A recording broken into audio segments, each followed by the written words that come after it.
Okay, guys, so Theros really embraces the idea of the storied hero. And, of course, we're talking about Theros today. If you read the title coming into this episode, you know that. So I kind of want to get a little deep here for our opening and ask, who is your guys' hero? Let's grab the dice and roll.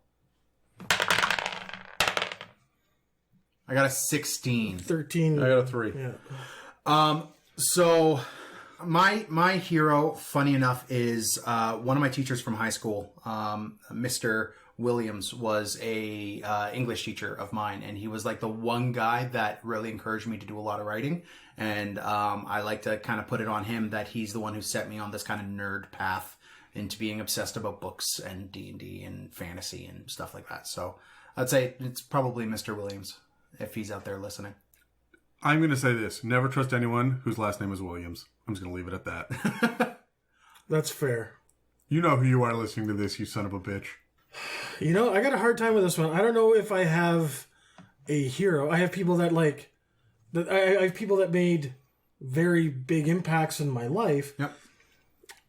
But I mean, it's really easy for me to say that my dad, right? Like I still think, like, what would he be telling me right now, right? Yeah. But that's not necessarily, like, I guess he is, but I don't know, that's a weird question. Because there's a lot of people that have had a big different, like, Mark, your stepdad, he had a big influence on me. Well, he was our scout leader, right? Right, and then we had a couple other scout leaders that taught me how to play with fire, and that left an impression on my soul. Miss you, Vern. Right? So, like, it's... I don't know. Okay, cool. Yeah. Adam? My hero is Batman. Megan asked me this question like 7 or 8 episodes ago or something. Like, I've answered this before, and I gave a real solid answer, but no. I grew up looking up to Han Solo and Batman. Because I'm awesome!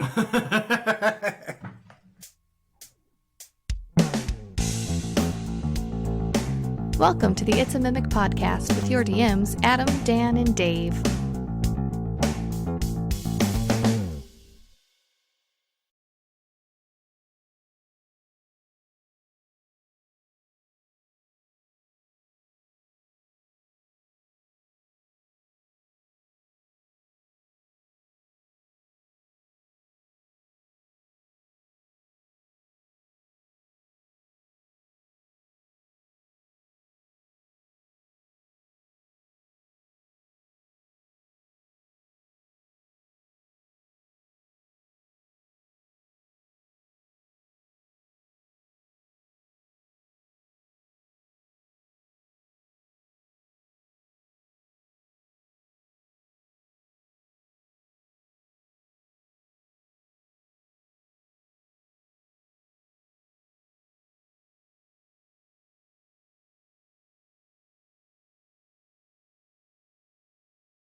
Welcome to another episode of the It's a Mimic podcast, a roundtable Dungeons and Dragons discussion where you never know what you're going to get.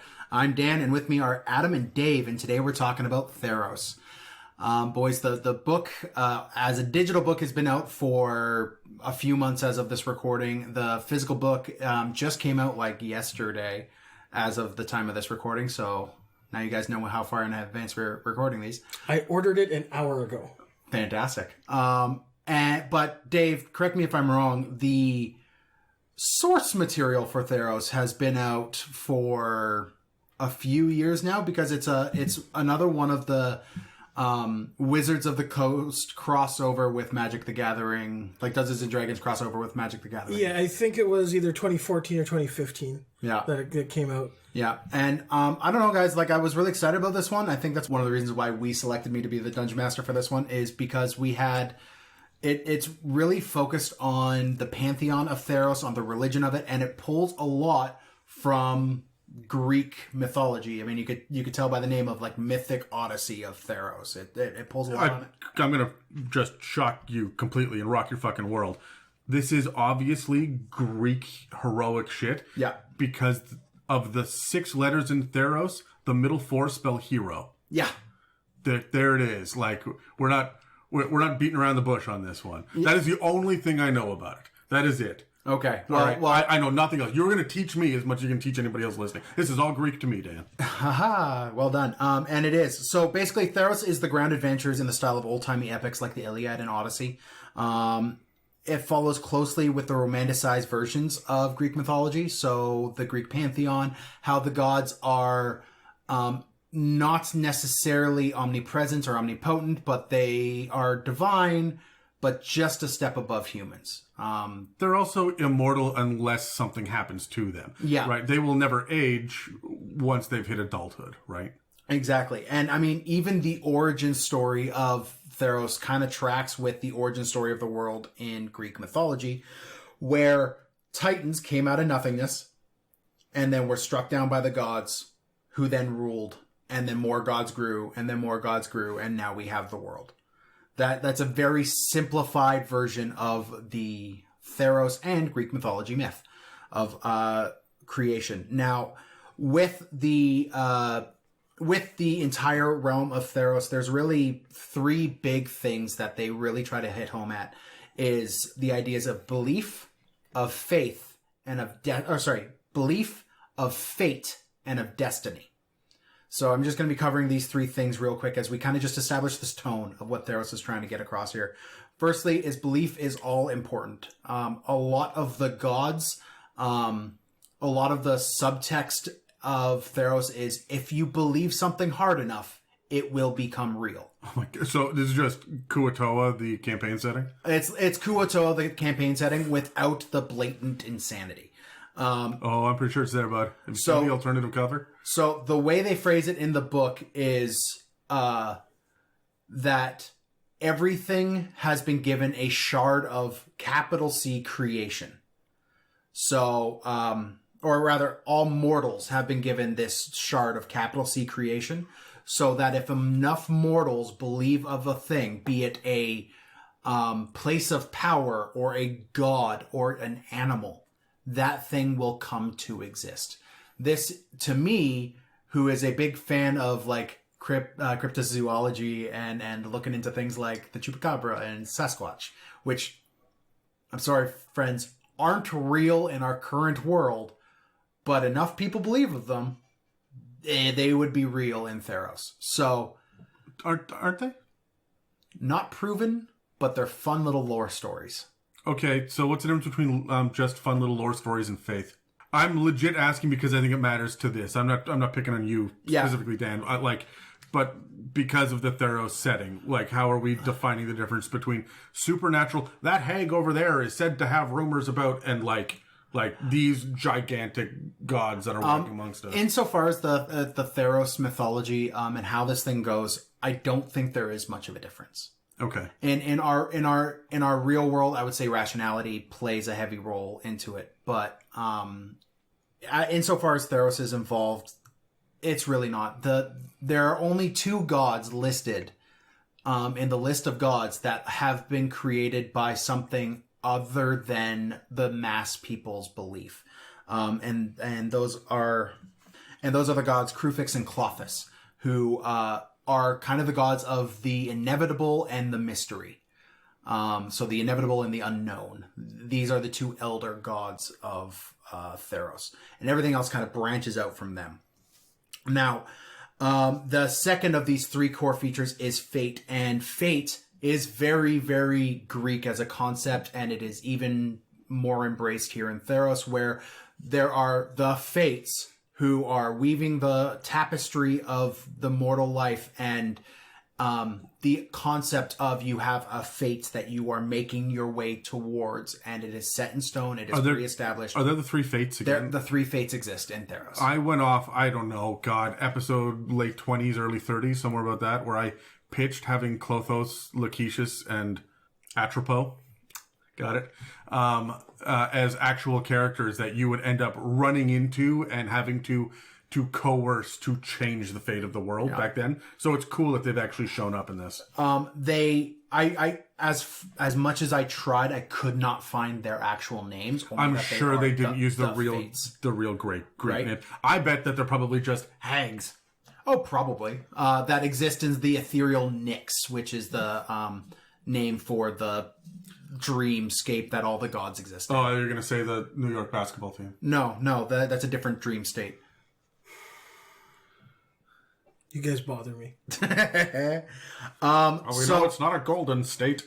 All right, I'm done. That one's California, It's right? probably Warriors, though. Yeah, they're probably. No. So anyways, the third concept of this is destiny, which is very closely tied with the concept of fate. And this is where this kind of triune idea of monsters, god, and heroes comes into play.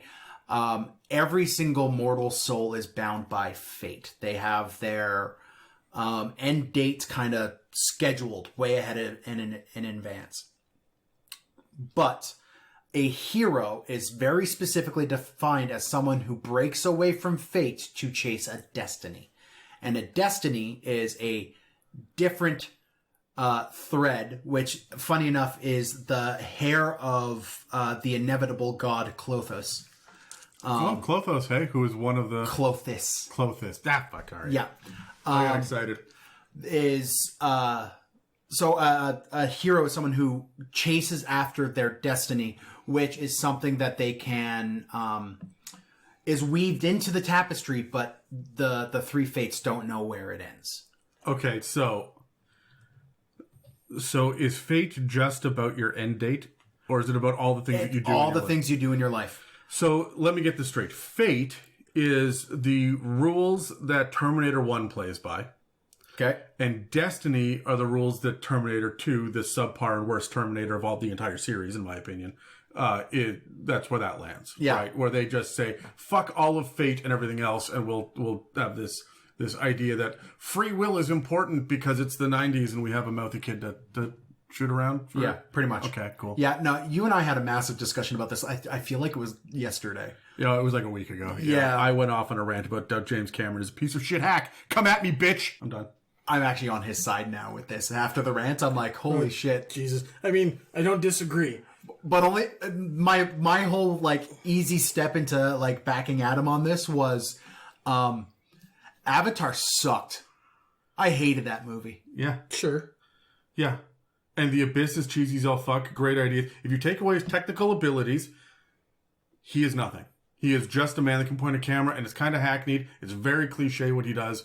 And he straight up ruins series, even ones that he creates himself. So I'm excited to see the shitstorm that is going to be, 4 more Avatar movies? 5.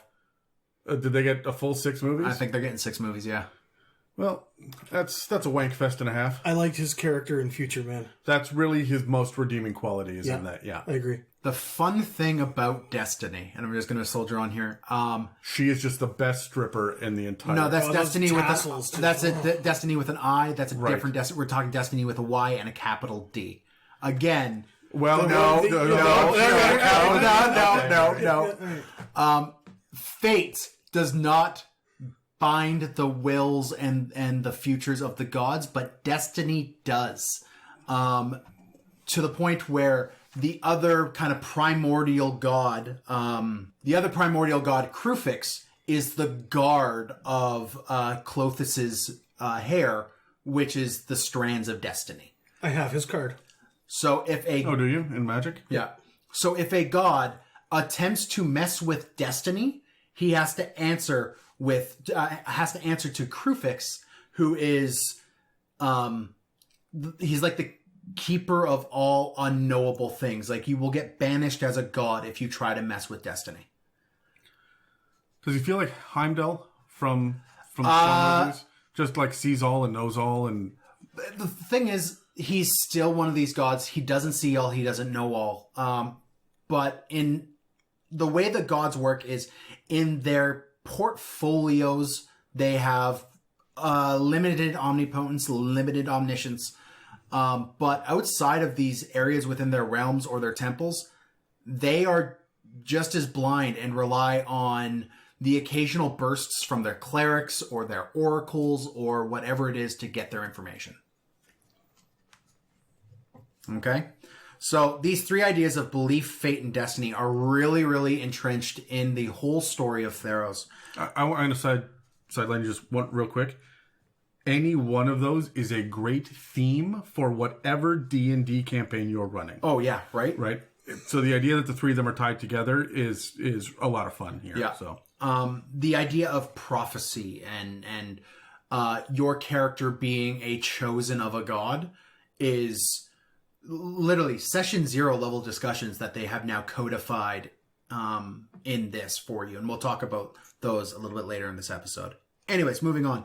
I just want to talk real quick about the brief history, and then we're going to tackle the gods of Theros themselves, because this book mainly feeds into the gods of Theros and who they are and what they represent and what their kind of powers are. So, as a brief history, of course, the history of Theros is romanticized as it is in Greek mythology, and it often is only through oral. hot. Destiny again? No, Lowercase d. Lowercase yeah, d. yeah. It's the history is often given orally through storytelling and fuck Adam. That's kind of what he's getting. Yeah. But what it does is it rapidly fades into the grandiosity of myth. So while often what happens is there's these concepts of these heroes that are like the sentinel or the life giver or the shield or they're just given these broad generalistic names. And if there's a story about this one time this one hero killed this one monster and saved this town, then that story gets applied to that general idea. Okay. So you have things like if you have the savage. Well, the savage is going to be the hero involved with killing the Nicaean lion or the Hydra, or getting the magic fleece. Right, that is going to be the savage if it's killing a monster. The life giver is someone who's come to a town and saved someone, or has brought someone back to life, or like all of these concepts. And the culture of Theros thrives off of these stories.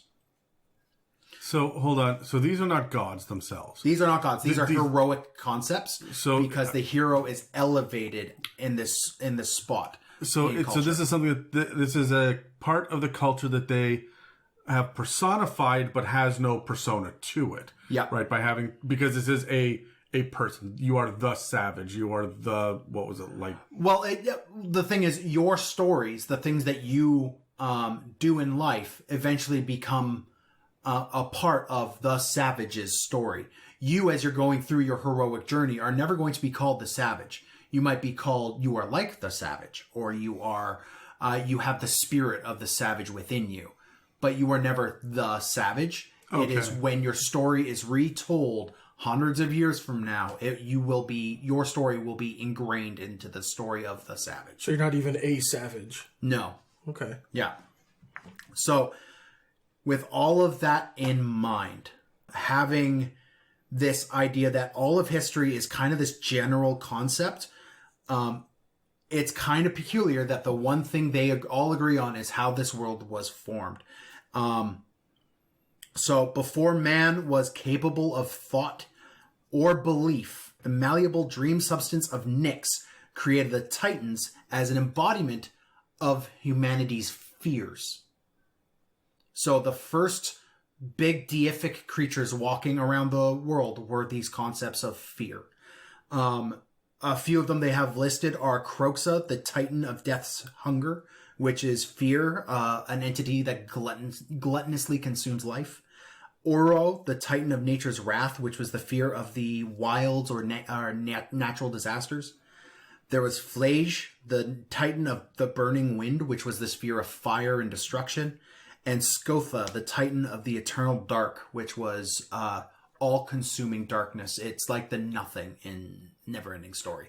Are these creatures, do they get stat blocks? I could not find their stat blocks. Because we're using the word Titan, and that is very much what is applied to things like the Kraken and the Astral Dreadnought and whatnot. So Krakens and Astral Dreadnoughts and all of these fun things are massive in Theros. Right, but is this the same definition of the word Titan?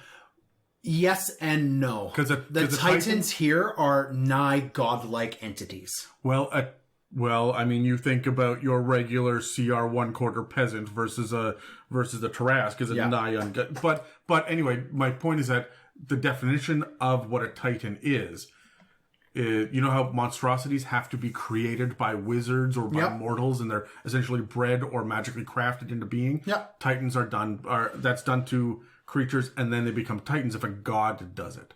So that's why I was wondering if this is something that... No, the realm of Nyx, which is this dream realm that is one of the 3 realms of Theros, created the Titans and created the first 2 of the gods. Okay. Right? So it's not...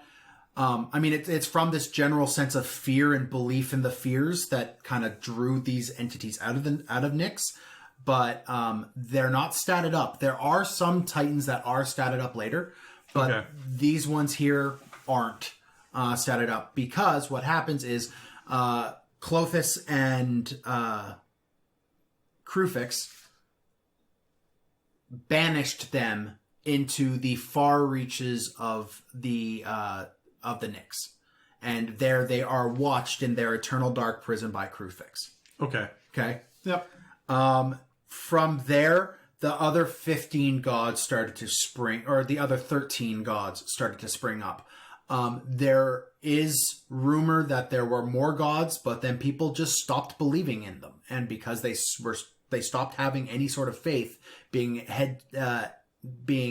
edged in their direction, they just ceased to exist. Do you hear that, internet? If we all stop believing in James Cameron, he may just go the fuck away. We don't have to put up with another, 15 hours of Avatar? Fuck. There's only one person in the creative world I've heard him rage against more than James Cameron, and it's Grant Morrison. Motherfuck. That guy just drives me nuts. Yeah. Because he has 2 settings, not enough LSD and too much LSD. And he needs to just fucking stop being wacky and crazy for the... I'm just getting off. Yeah, no, okay. We're going to keep moving here.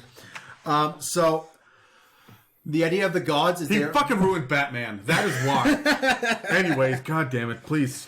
So the 15 gods are visible, real, and known. Everyone knows they exist.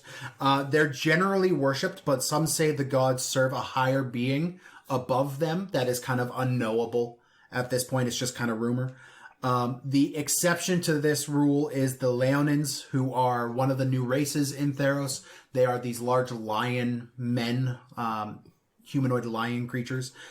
They tend to believe that the gods exist, but they don't deserve our reverence. So they're as close to atheists as you get in this realm. Are they, though? Doesn't atheists deny that a god exists in the first place? So in this definition of atheism, it's not that gods don't exist. They're like, in this one, it would be that the gods aren't godlike. There are creatures that are incredibly powerful, but they're just powerful creatures. They do not deserve our reverence. Is that enough to keep them running? Like the gods, is that enough to keep them empowered? Just like, do they need to be worshipped, or do they just need to be acknowledged? I think they just need to be acknowledged. In fact, one of the gods who's the self-appointed king of the gods, whose name is Adam. No, Heliod. Heliod. Heliod. Sure. Heliod sounds like some sort of cystic growth that you might have on your undercarriage, Dan. Anyways, so Heliod. Spell it. Heliod. Heliod. So Heliod is the self-appointed king of the gods, and his entire goal is that he's recognized as the king. That's his entire thing. He doesn't care if it's legitimate. He just wants everyone to acknowledge the fact that, yeah, he's the best god. That's his whole thing. In Magic, I have a bunch of cards that are like the Order of Heliod, that once you do this action this amount of times, you can sacrifice this card and you gain life because he's the god of all that is good. Remember in Ravnica, Adam, I compared most of the guilds to colors and the matching of colors. Heliod is very much white. All right, he's the life. He's the all that is good in the world. And you're going to be giving me a little bit of help here with the gods because there's so much information about Theros, about the gods. Sure, I don't have the whole snapshot. Yes, that's fair. Kruphix is Black and blue, I believe. That makes sense. Yes. Because he's about mystery and also kind water? of death. Yeah. Well, blue is the magic color in magic. Aren't well. they all magic? No, but like arcane magic. Yeah, they're the arcane tinkerers and stuff. Okay, so the other ones are just like... Red is like destruction and fire, and black is death and decay, Sure. and green All is right, nature and life. And then white is... White is... Light. I got a question for you, Dan. Please. So, the gods require to be acknowledgement, right? Yeah. So, if all of the people have these creation shards, if they for some reason forgot about a god, would they disappear? If everybody stopped believing about a god or forgot about a god, the gods would disappear. Yes. Like disappear, or wither and die, and you find giant bones on another realm. Disappear. They are creatures of Because they reside dream energy. Yeah, they reside in Nyx. But like, do they? Well, Nyx and our realm, they kind of cross that border. Do they just get weak and fall over? Or do they get like weirdly transparent? Like They are weirdly transparent as it is. So the physical form of the gods. They Marty McFly in the photograph then. Yeah. Okay. They simplify. disappear like Marty McFly's siblings do.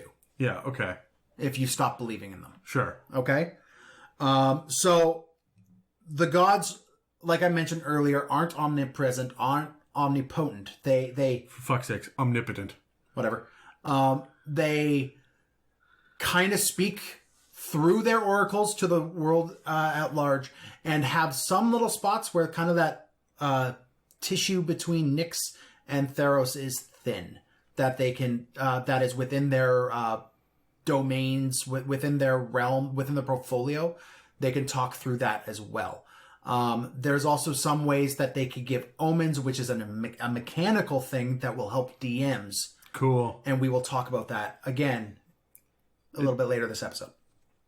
So, really quick, because we're running on and there's still so much to talk about, I want to just go over the gods and who they are. First off is Athreos, who is the god, lawful evil god of death and the grave. He is Charon from Greek mythology, just as a god. He is the boatman who runs the rivers, the 5 rivers that kind of separate the realms of Theros. Sidebar, just you saying that, I would have a lot of Morenoloths, who are the literal boatmen across the river Styx, Yeah. work for him if I was going to port this over. Yeah. Quite like the river Styx, there is a river that goes through everything that is kind of... A river runs through it. Yeah, Athreos' domain. Next is Ephara, who is the god of the polis, or the... Of the police? Polis. of the Polis. Polis. Polis. Yeah. The city-states, basically. Okay. She's the god of civilization. That, I believe, is white-blue. Yeah, she's lawful neutral, and her domains are knowledge and light. There is a story about her being the one who grants magic to humanity to take out these creatures called Archons, which are the first kind of rulers of civilization that came down from the mystical foggy north and then were pushed back. Oh, they reflavored Archons for 5th Ed, hey? Yeah, they did. Oh, they used to be, for those of you who don't know, they used to just be like... Angel Yeah, things. real badass angels. Yeah. Now, I think Like in terms of militant in angels. terms of Theros, they have a lot of that flavor. They're like these half celestial things that ruled with a shiny iron fist over humanity, and then were then pushed back. Anyways, we're gonna move on. There's Erebos, who's the god of the dead. He's neutral evil, and his domains are death and trickery. His whole story is the first time Heliod, was the first time Heliod, who's the god of the sun, saw the sun. It cast a shadow, and he was so afraid of it, he kicked it out beyond the bounds of the river, into the underworld, and there, Erebos was born. Well, of course, Heliod is the god of the sun, because Helios in Greek mythology is the god of the sun, as where we get helium from, right? Like the... Okay, I'm following you. Tracks. I get it because the sun floats in the air, and helium makes things float. Yes, yeah, and then they carry it around the horizon to the other side, and then like a bunch of horsemen do, and then it rises again with the because the Earth is flat. So we're going to talk about the geography of Theros really quick here. Okay. Because we just keep sidelining you, Dan. Yeah, You guys because just we're keep in the on middle of sidelining talking me. about... Yeah. Yeah. So we did just talk about Heliod. Yep. Yeah. Who is the god of the sun. He's lawful good. His whole domain is light. Sure. Yeah. Well, don't you understand that each one of these domains are literally cleric domains? Yeah, That's the all cleric they- domains. yeah. That's just where to put them. There's Erebos, who's the chaotic good god of victory and war. Sure. There is a Spartan analog as one of these city-states called Akros, Akros. And Akros is the city-state of Erebos. Anyways, moving on. There's Karametra, who's the god of harvests, who's the god of life and nature. I'm sorry, what was that one? Karametra. Okay. Basically, think big nature god. Okay. Very much a green-blue, I believe. Sure. Yeah, I have that one too. Are you talking about like my personality colors? They're very much a green-blue. Yeah. So, and then She's a there's Pisces. Keranos. Yeah, okay. Who's the god of storms, chaotic neutral god, whose domains are tempest, surprise, surprise, and knowledge. There's Klothys, who we've mentioned, who's the god of destiny. There's Kruphix, who's the god of horizons. Does Krothos have Krothos? What's his name? Klothys, believe it's a her. Her name, her domains are knowledge and war. Okay. And Kruphix's domains are knowledge and trickery. So there's a lot of knowledge here, which makes sense because they're checking in consistently on... And a lot of the quests and missions you get in Theros are go and uncover this knowledge. Go find the truth. And Go bring it find the back. truth and bring it back. Okay. Because the gods not being omnipotent or omniscient legitimately don't know these things and need their champions to go find them and bring them in. Okay? Tell me about Mogis. Next on the list is Mogis, the god of slaughter and war. He's my Chaotic favorite. evil. He is the god of the fourth city-states, which is where all of the Minotaurs are from. Yes, he is the Minotaur god. He is the Minotaur god. Yeah. What's his name? Mogis? Mogis. Mogis. Okay. And yeah, he is the god of the kingdom of Skophos, which is where all the Minotaurs come from. Then there's Nylea, who's the god of the hunt, neutral good, god of nature. Pharika, who is the god of affliction, neutral evil. 3 domains on this one. You got death, knowledge, and life. Yep. Yep. There's Phenax, the god of deception. FedEx? Phenax. Okay. Who's a chaotic neutral god of trickery and is going to be one of the major villains you have if you're running a Theros campaign. Let's throw the spelling for all this shit in the show notes. Yeah, for sure. There's Phoberos, who is the god of the forge. Phoberos, who is the god of the forge. Chaotic neutral, and of course, forge and, surprise, surprise, knowledge domain here as well. And Thassa, the god of the sea, whose domains are knowledge and tempest. So, it's a long way to go to see what the entire pantheon is. Each of these gods has their own goals and things that drive them forward and give them the ability to grant boons on their champions. It should be noted that the people in Theros, just like in ancient Greece, acknowledged and worshipped all gods almost equally. Some people had their preferences and would make sacrifices to the god that they preferred more often. But if you're a farmer, that doesn't necessarily mean you're worshiping, Nylea. It could mean that your main goal of worship is actually, Phoberos.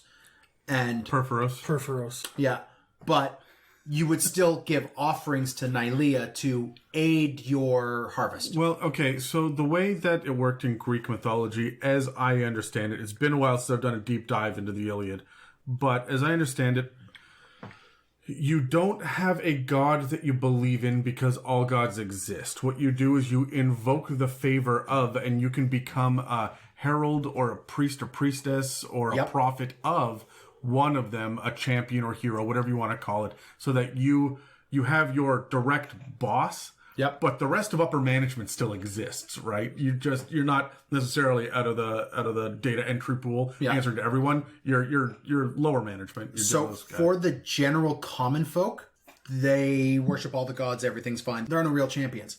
However, if you are deemed a hero and you break from the bounds of fate and chase your destiny, you then kind of choose a god who is your favored deity, and that is when the piety system comes in.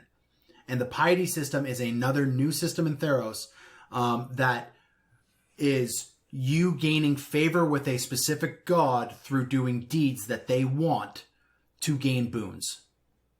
And some of these boons are absolutely nutty. Okay? So we're going to, with all of our mechanical systems, we're going to talk about those a little bit later. We're covering flavor stuff right now. So there is a system to do exactly what you just said, Adam, is what I'm trying to say. Okay? I'm assuming it works essentially the same as reputation or honor, depending on the other. It is far more codified than that. And there are, if you have 25 points of piety towards this one god, you get this boon. Oh, they just fucking gamified it then. Yes. They legit gamified it. I'm not sure how I feel about that. I actually like how they did it. Well, of course you do. You're min-maxing stuff. All right, I'm done. Oh, it gets worse. We'll talk about supernatural gifts, which are far more bloaty. This is something I should get into. Theros is the start of a major bloat coming into D&D. There's some options here. Is it just power creep or is it bloat? I think it's crossed the line into bloat. Personally, I like the rules, but the power creep has taken such a big step forward because of Theros. If you choose to use these rules, which are optional. Again, we'll talk about the mechanics at the end because I want to get through here as well. We're going to talk about geography real quick, and I'll try to blow through this as much as I can. I will start with the 3 big points of light in this dark, dark world. That is the city-states themselves. There's Meletis, or Meletis, which is basically an analog of Athens. It is a city of philosophers and open-mindedness and science and magic and everything all together. In Theros, there is no real arcane and divine magic. It is all just magic, and the term for that is thaumaturgy. So if you are a wizard, you're a thaumaturgist. You're not a wizard, you're a thaumaturgist. If you're a cleric of a god, then you're a cleric of that god, and he's granted you the ability to cast spells, but those spells are thaumaturgy. Those spells are magic, not divine magic.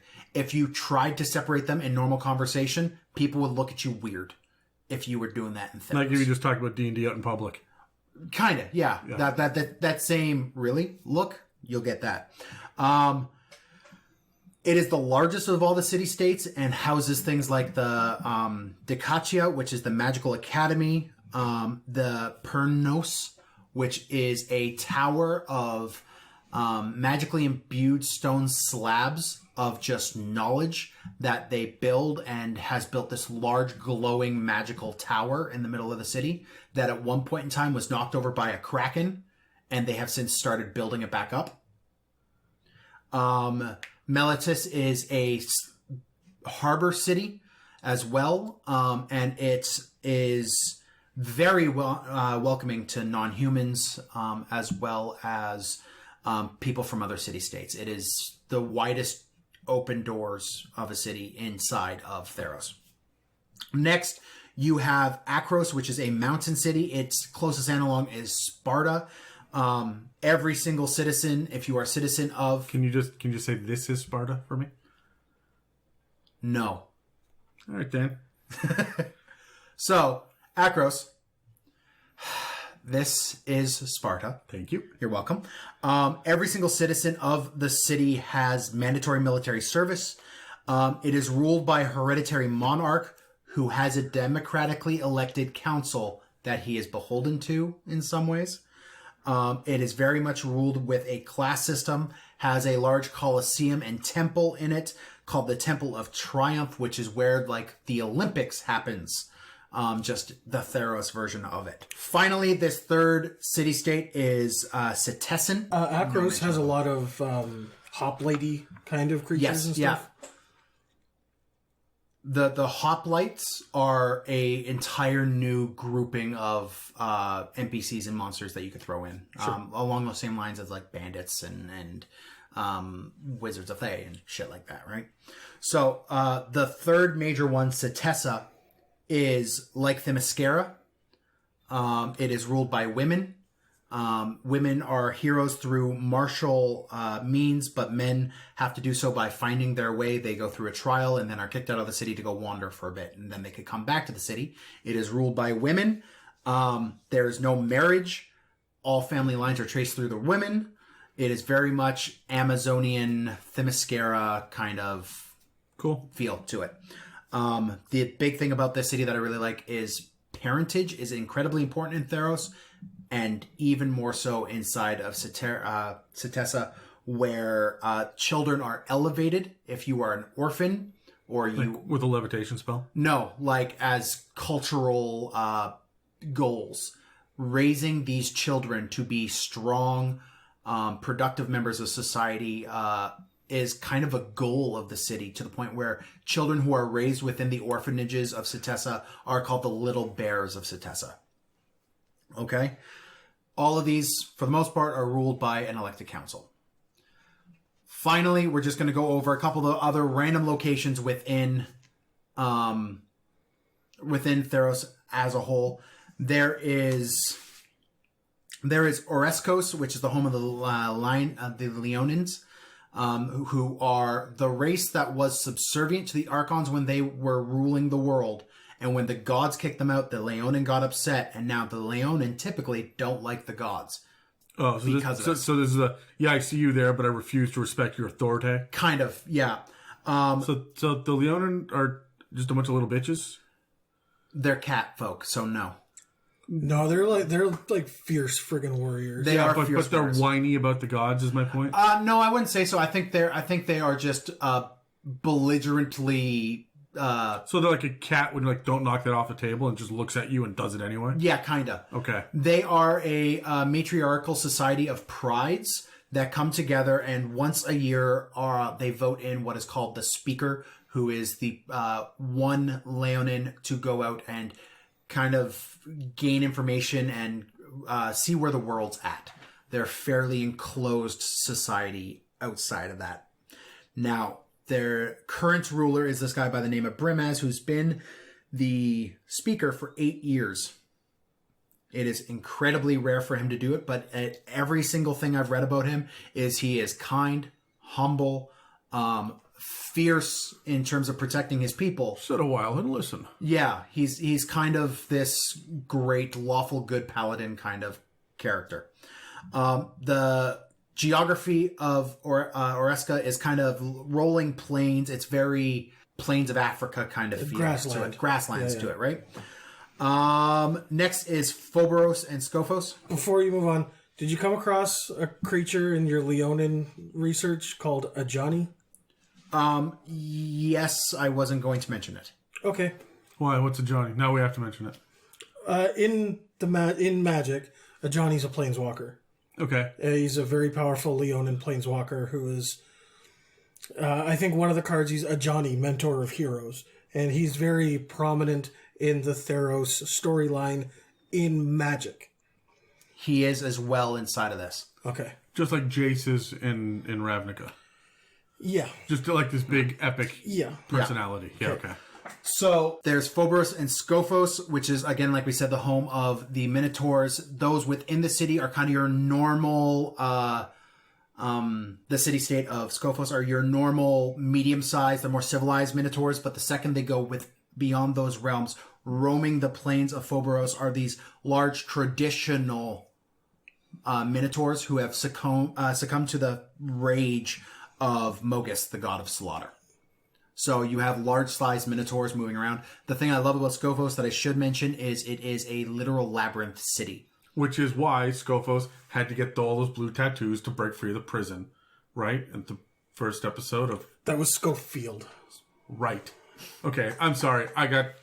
Tell me more. You know what? I will draw your interest in, because next are the realms of the Returned, which are the undead. The Returned are people who have been drawn back out of the underworld. They have given up their identity to come back to quote-unquote life, but they have given up their souls to do it. Okay. Okay? This is... has several effects on them. For the first bit, they are mostly melancholy. They're gray. They're very Shadowfell feely. Yeah. But they still retain a lot of their personality and skills they had in life. They're just empty when they go through the motions. Okay? They often act without the passion or joy they had in life. Another section of them is Asphodel and the Despair Lands, which is ruled by 3 ancient returned wearing golden masks who are mute and rule in utter silence, only gestures. These are called the Aphonai. They are protected. This little city of Asphodel is protected by an army of liches called the Order of Theos. I think it's Asphodel. Asphodel, yeah. Also in the realms of the returned is Odunos, which is more of the return, but these ones absolutely hate the living, and they find their joy in killing and snuffing out life. They are ruled by Tymerit, the Murder King. Guess what he does? He's a king? Who murders a lot. He has been tasked by Erebos to find and slay the god Phonax and bring him back to the underworld. Okay? To the far west of the map of Theros is the Siren Sea. It is a roiling mass of islands and water, and there's a whole rule set on nautical adventures that we won't get into because we talked about it with Ghost of Saltmarsh. A lot of the rules are the same. Finally... Hold on. The Siren Sea, though. A lot of harpies and shit going on. A lot of out harpies, a there. lot of sirens. Lots Are of sirens kraken. now a thing? Sirens are now a thing. Okay, good. Yeah. There's the Skola Vale, which is where all your satyrs are from. It is a lawless land, but they do have some taboos. Big. Lawless doesn't mean cultureless, right? And that's a big difference when you deal with satyrs. Well, remember, satyrs are, of course, life in the fullest.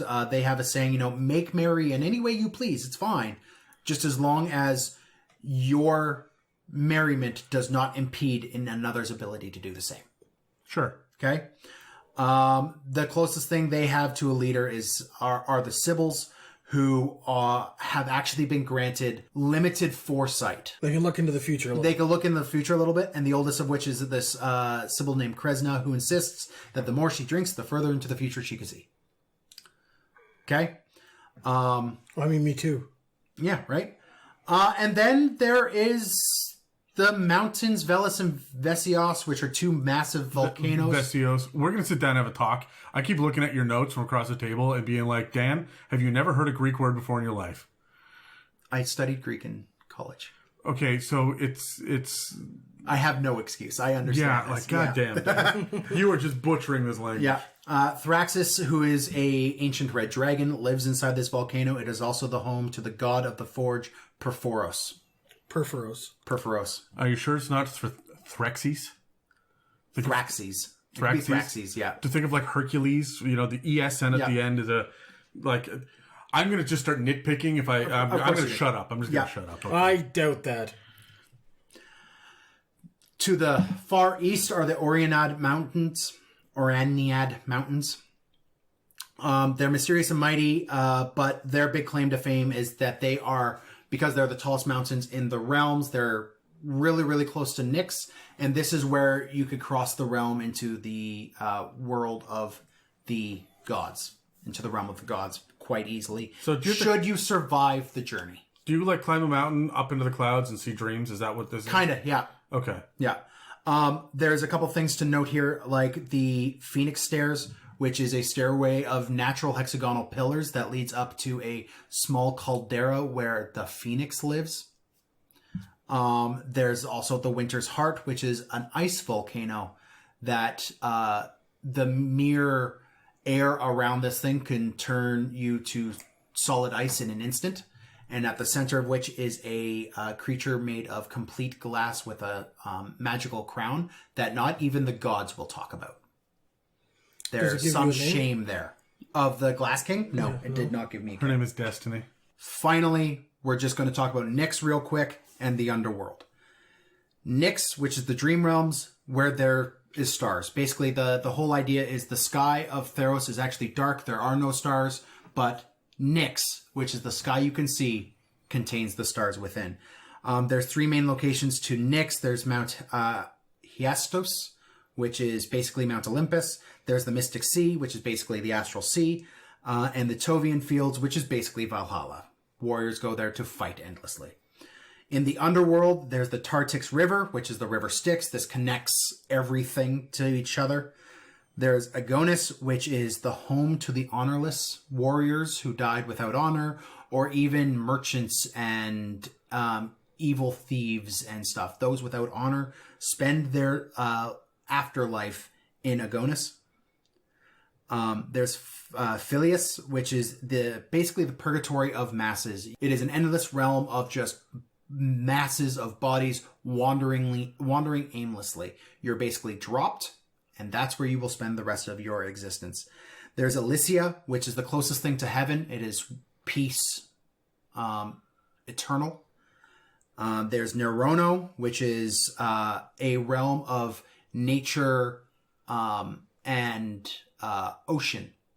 So just because it's the underworld does not we're not invoking the idea of Hades, right? Oh, we will in a second. No. But that's not all. It's the entire afterlife. It is the entire afterlife. All different sides of the afterlife exist down here. This Theros has its own planar wheel, if you want to put it that way. There is no. There's no great wheel cosmology. There's no great wheel. There's no 9 hells. There's no. Yeah, this is it, right? This is it, right? But Neurono is basically where all the seafaring, sailors who are lost at sea, and that's where they all go. Finally is Tizeris, which is basically Tartarus. It is Hades. It is where all of the miserable dead go to, live out the rest of their existence. Okay, guys, we're an hour in. It is a long way to go to ask the question, does Theros interest you as a player, as a DM? Let's roll. I got a 16. I got an 8. I got a 2. As you could probably tell by my excitement going through all this, God, yes, I want to play in this so bad. There are so many cool things about this lore. They left open a lot of open ends that I want to play in. The idea of playing a hero because you're a goddamn hero sounds so intriguing, so good to me. I love the idea of going on Herculean trials that my God has sent me on to gain a boon in power, or because they just told me to do so, to have that adventure. It scratches that itch for me. As a DM, I would love to play this because there's a lot of open-ended little plot holes that they put in that I would love to see my plot holes. Yeah, that's what I said. No, plot holes. There are plot holes. It doesn't make sense because a plot hole. Sorry.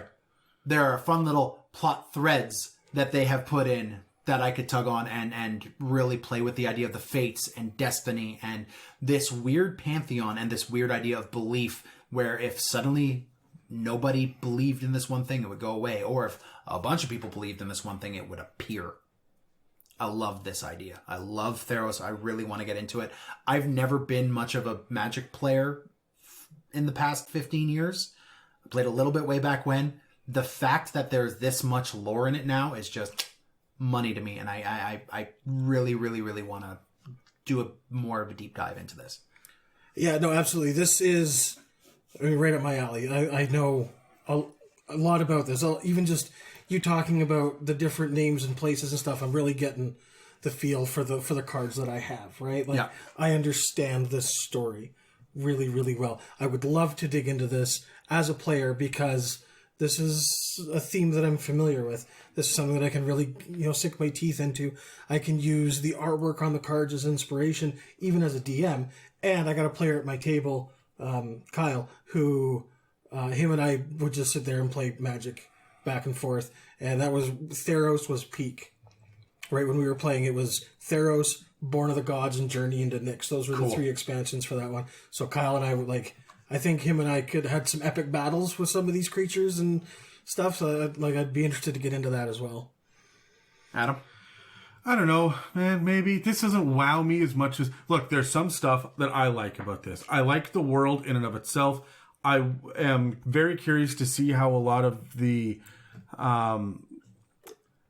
these mechanics work out in gameplay, because I cannot picture applying them in a D&D setting without just stroking my players' egos and, well, everything else, really. Like, it does feel to me, and we haven't really talked about the mechanics yet, but it feels to me like Ravnica was a deep dive look into the inner workings of this city and the weird sciences and the blending of magics, and Eberron is nothing if not intrigue and political vying for power. And you could play in Eberron starting at the same point, because you have to start in the same year, right? Every time that you play, you could start and you could tip the balance of the world over and over and over again in many different ways. Theros seems like it's a fun dive into, but I mean, I don't know. I'm not sure that I'm pulling any of this shit to go drop over in other campaigns. You know what I mean? Yeah. Like, I could steal a guild from Ravnica. I could steal any one of the dragon mark, the way that the spells work, or the way that there are so many factions in freaking Eberron to steal from. But I mean, I'm going to pick a god that's not quite a god, who kind of has these rules. Yeah, and Eberron and Ravnica have a lot of stuff you can port over into just regular and favorites. Theros doesn't really, unless you are playing a heavy divinity campaign. Well, and that's what I wanted to say. You were saying that this is the first time that it's bloat, and it doesn't feel like it to me, because I'm not taking this into other campaigns. I would play a Theros campaign where everyone is a hero.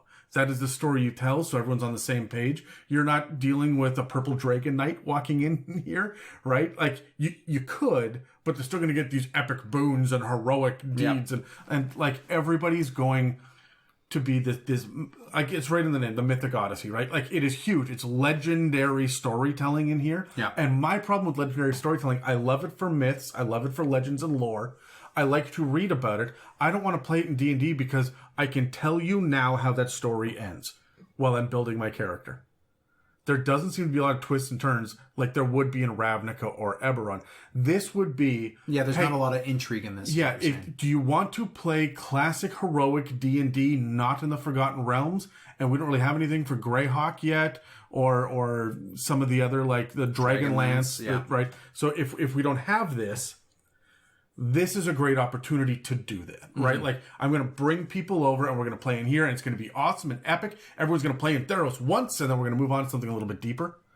This is where this is everybody's campaign too, when they want to be fucking heroes, and you can be a murder hobo because the gods say to go out and kill the Hydra, and it just, like, that's what it feels like. It's very straightforward, on the nose, not complicated.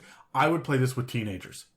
Yeah, I would say it's very built towards that. And my big thought was, as you're talking about fate and destiny, of course, I'm putting the Adam spin on it, and the Adam spin is, I love the idea of you telling your players, yes, you have broken free of fate, you are a destined warrior, you're a hero, and then you go all the way through it, and at the very end, you find out that, nope, the fates have woven your story to make you think that you're a destined hero, and you die in the next room, and they know it. And this is your fate. But you needed to think that you were a destined hero as part of your fate. And pulling the rug out from underneath you. That would totally make sense in Eberron. That would make sense in Greyhawk, Dark Sun, Ravnica. That would be a kick in the balls in Theros to pull that away from someone. So, like, that's why I say there doesn't seem to be that level of subterfuge to it. It seems very on the nose. It's very in your face with a lot of it. And that's not a bad thing, right? Like I say, it should be everyone's second campaign setting. And the thing is, I would pull a lot from Theros because a lot of my campaigns deal with the gods and divinity and faith. That's just where I lean towards as a dungeon master. And Theros is rife with mechanical and story beats that I would hijack from my own story as well, right? But like, some of the creation myth for the gods is really, really cool and in depth, but a lot of this is so like they're uncanny valley clones of Greek gods in a lot of ways. right? So there's a lot of this stuff that might be a little bit too on the nose, a little bit too. Dave, do you think they simplified it for D&D from what they had in Magic, just to make it more accessible to the average player? Keep in mind, I did not do as deep a dive. That's fair. Just for time constraints. You right? summarized 250 pages in an hour. About that, yeah. So, do you feel like they simplified it, Dave? So the thing, maybe I don't have a good answer for you. Okay. Magic, unless you go looking for the story, all you get is cards that sometimes have the same name at the top because they worship God X, right? Okay. So if you're not really looking for it, you'll never find it. But the lore itself that does exist, where people have done a deep dive, this is kind of a Diet Coke version of it. No, I think that there's still a lot more that you're missing. I don't think we've really gotten. I think it's different.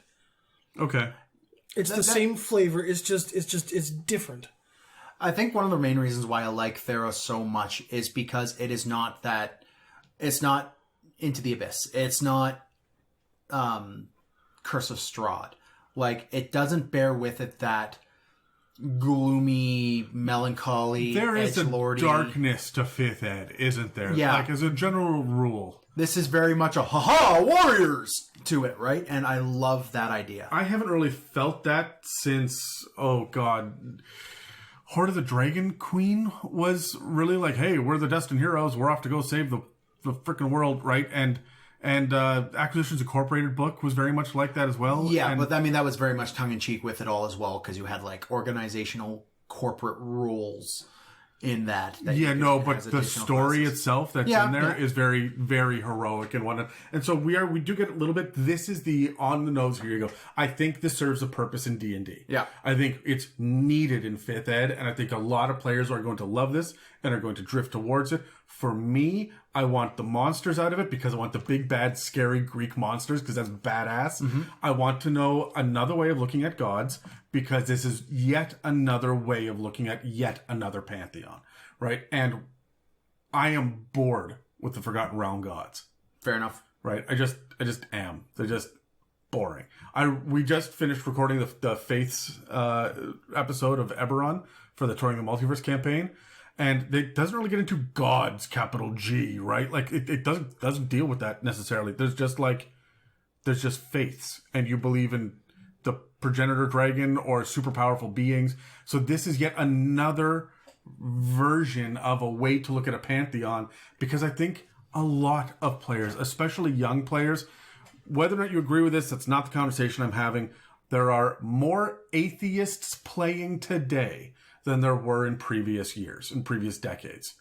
As a result, as the younger generation comes up, I find that most of them that I've spoken to take one look at whether or not you have a god. I don't want to be a cleric or a druid because I don't want a god.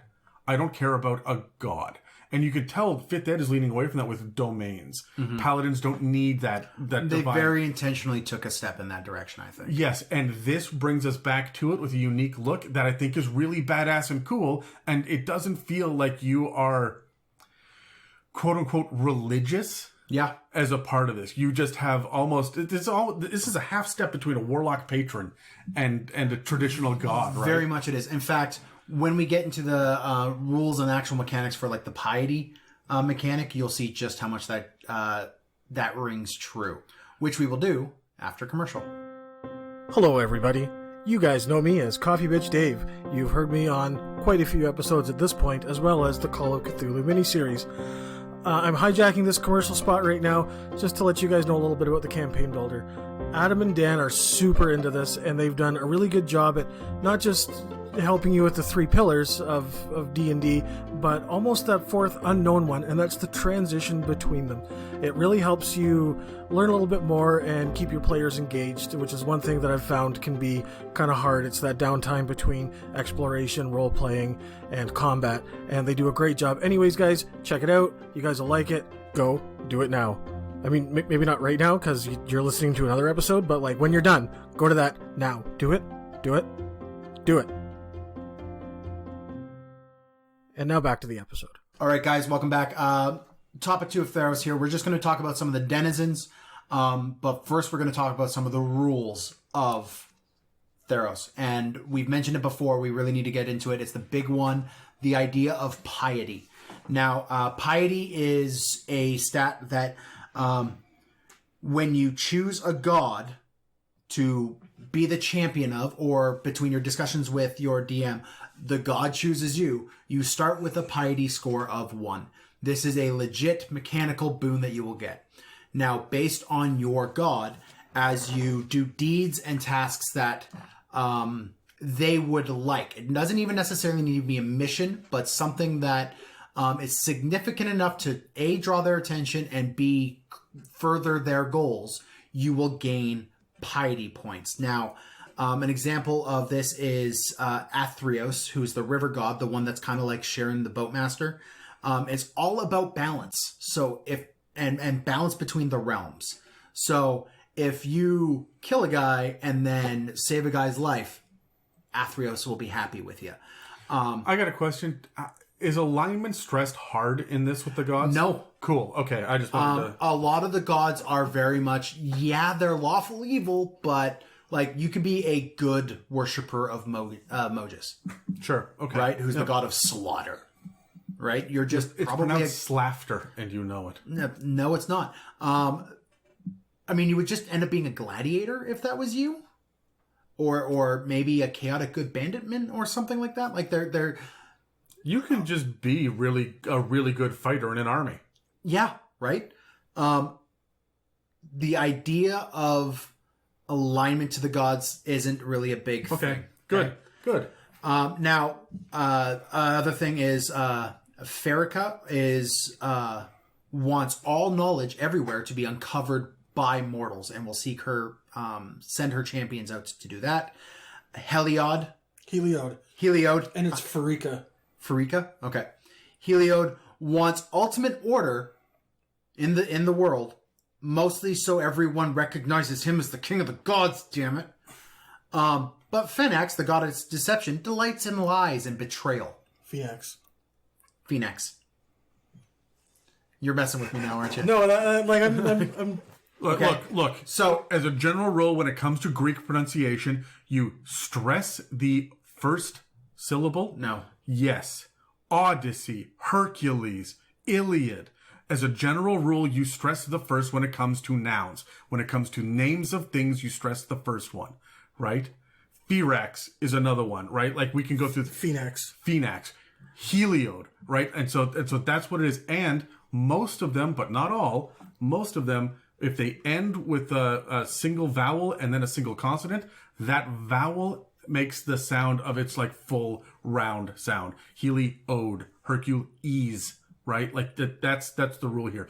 I'm not telling Dan because Dan's just like, I don't give a shit, Adam. I'm going to go to bed in an hour. I'm telling the people at home that are like, okay, what the fuck? How do I say this one word that no one's ever said out loud? What I will do, Phoberos. What I will do, and this is of course assuming you're not surrounded by assholes.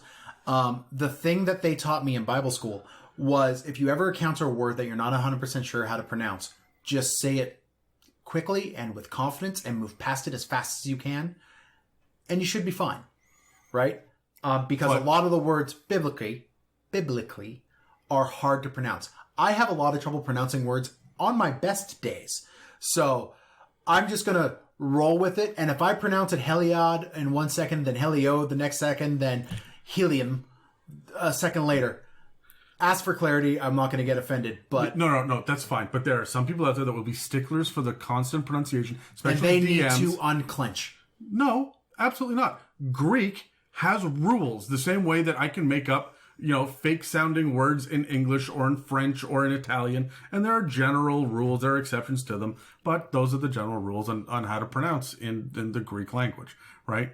So you can, again, these are made up nonsense words. Yeah. Say them the way that you want to. And if you're desperate Just to be be consistent. If you're desperate to be consistent, you don't even have to be. Yeah, call it Pahinax. That's fine. Like, Don't call it Phoenix. but so that's where you draw the line. Denial. Yeah, So- pretty much. So no. So my point is that while there may be a quote unquote proper way to say it, you can look up. There are some general rules. Look to the Greek language rules to do it, and try to stay consistent. Otherwise, remember, the main point of Dungeons and Dragons is to have fun. Yeah, right? So, I did want to kind of give an idea of what gaining piety grants you as you level up. Is it pie? No, it is not. It is, in fact, additional piety traits for certain gods. Now, I should note, if you get up to a certain piety with a god and then decide that that god isn't for you and you want to try another god, it is completely okay to change which god you are the champion of. However, you could only be the champion of one god at a time, and if you change, you lose all the previous piety powers. You reset down to one? Score. You reset down to 1. Okay? So that should just be noted. Anyways, so I've got a couple examples of some piety rewards. You typically gain them at like 3 points, 5 points, 25 points, 50 points, and it grows. Sure. Okay. Just before we get started, piety here does not mean someone who is pious. It's really just a word for popularity with a single god. Yes, right? 100%. Okay, just making that clear. Yeah, in fact, the book really makes it clear that this is not your character being overly religious and you're going to temple every day. And they just needed a word for this. They needed a system. word for this. This follows the feel of the old favored soul more than anything else. The god has chosen you, and the more things you do that the god likes, the more things he gives you. Okay. But you're not really beholden to that god's rules. Okay. Okay? Anyways, so that being said, if you do something completely counter to the god, you can lose piety. Okay. Okay? Yep. In terms of scores. You got Now, kitty. couple examples is Heliod's.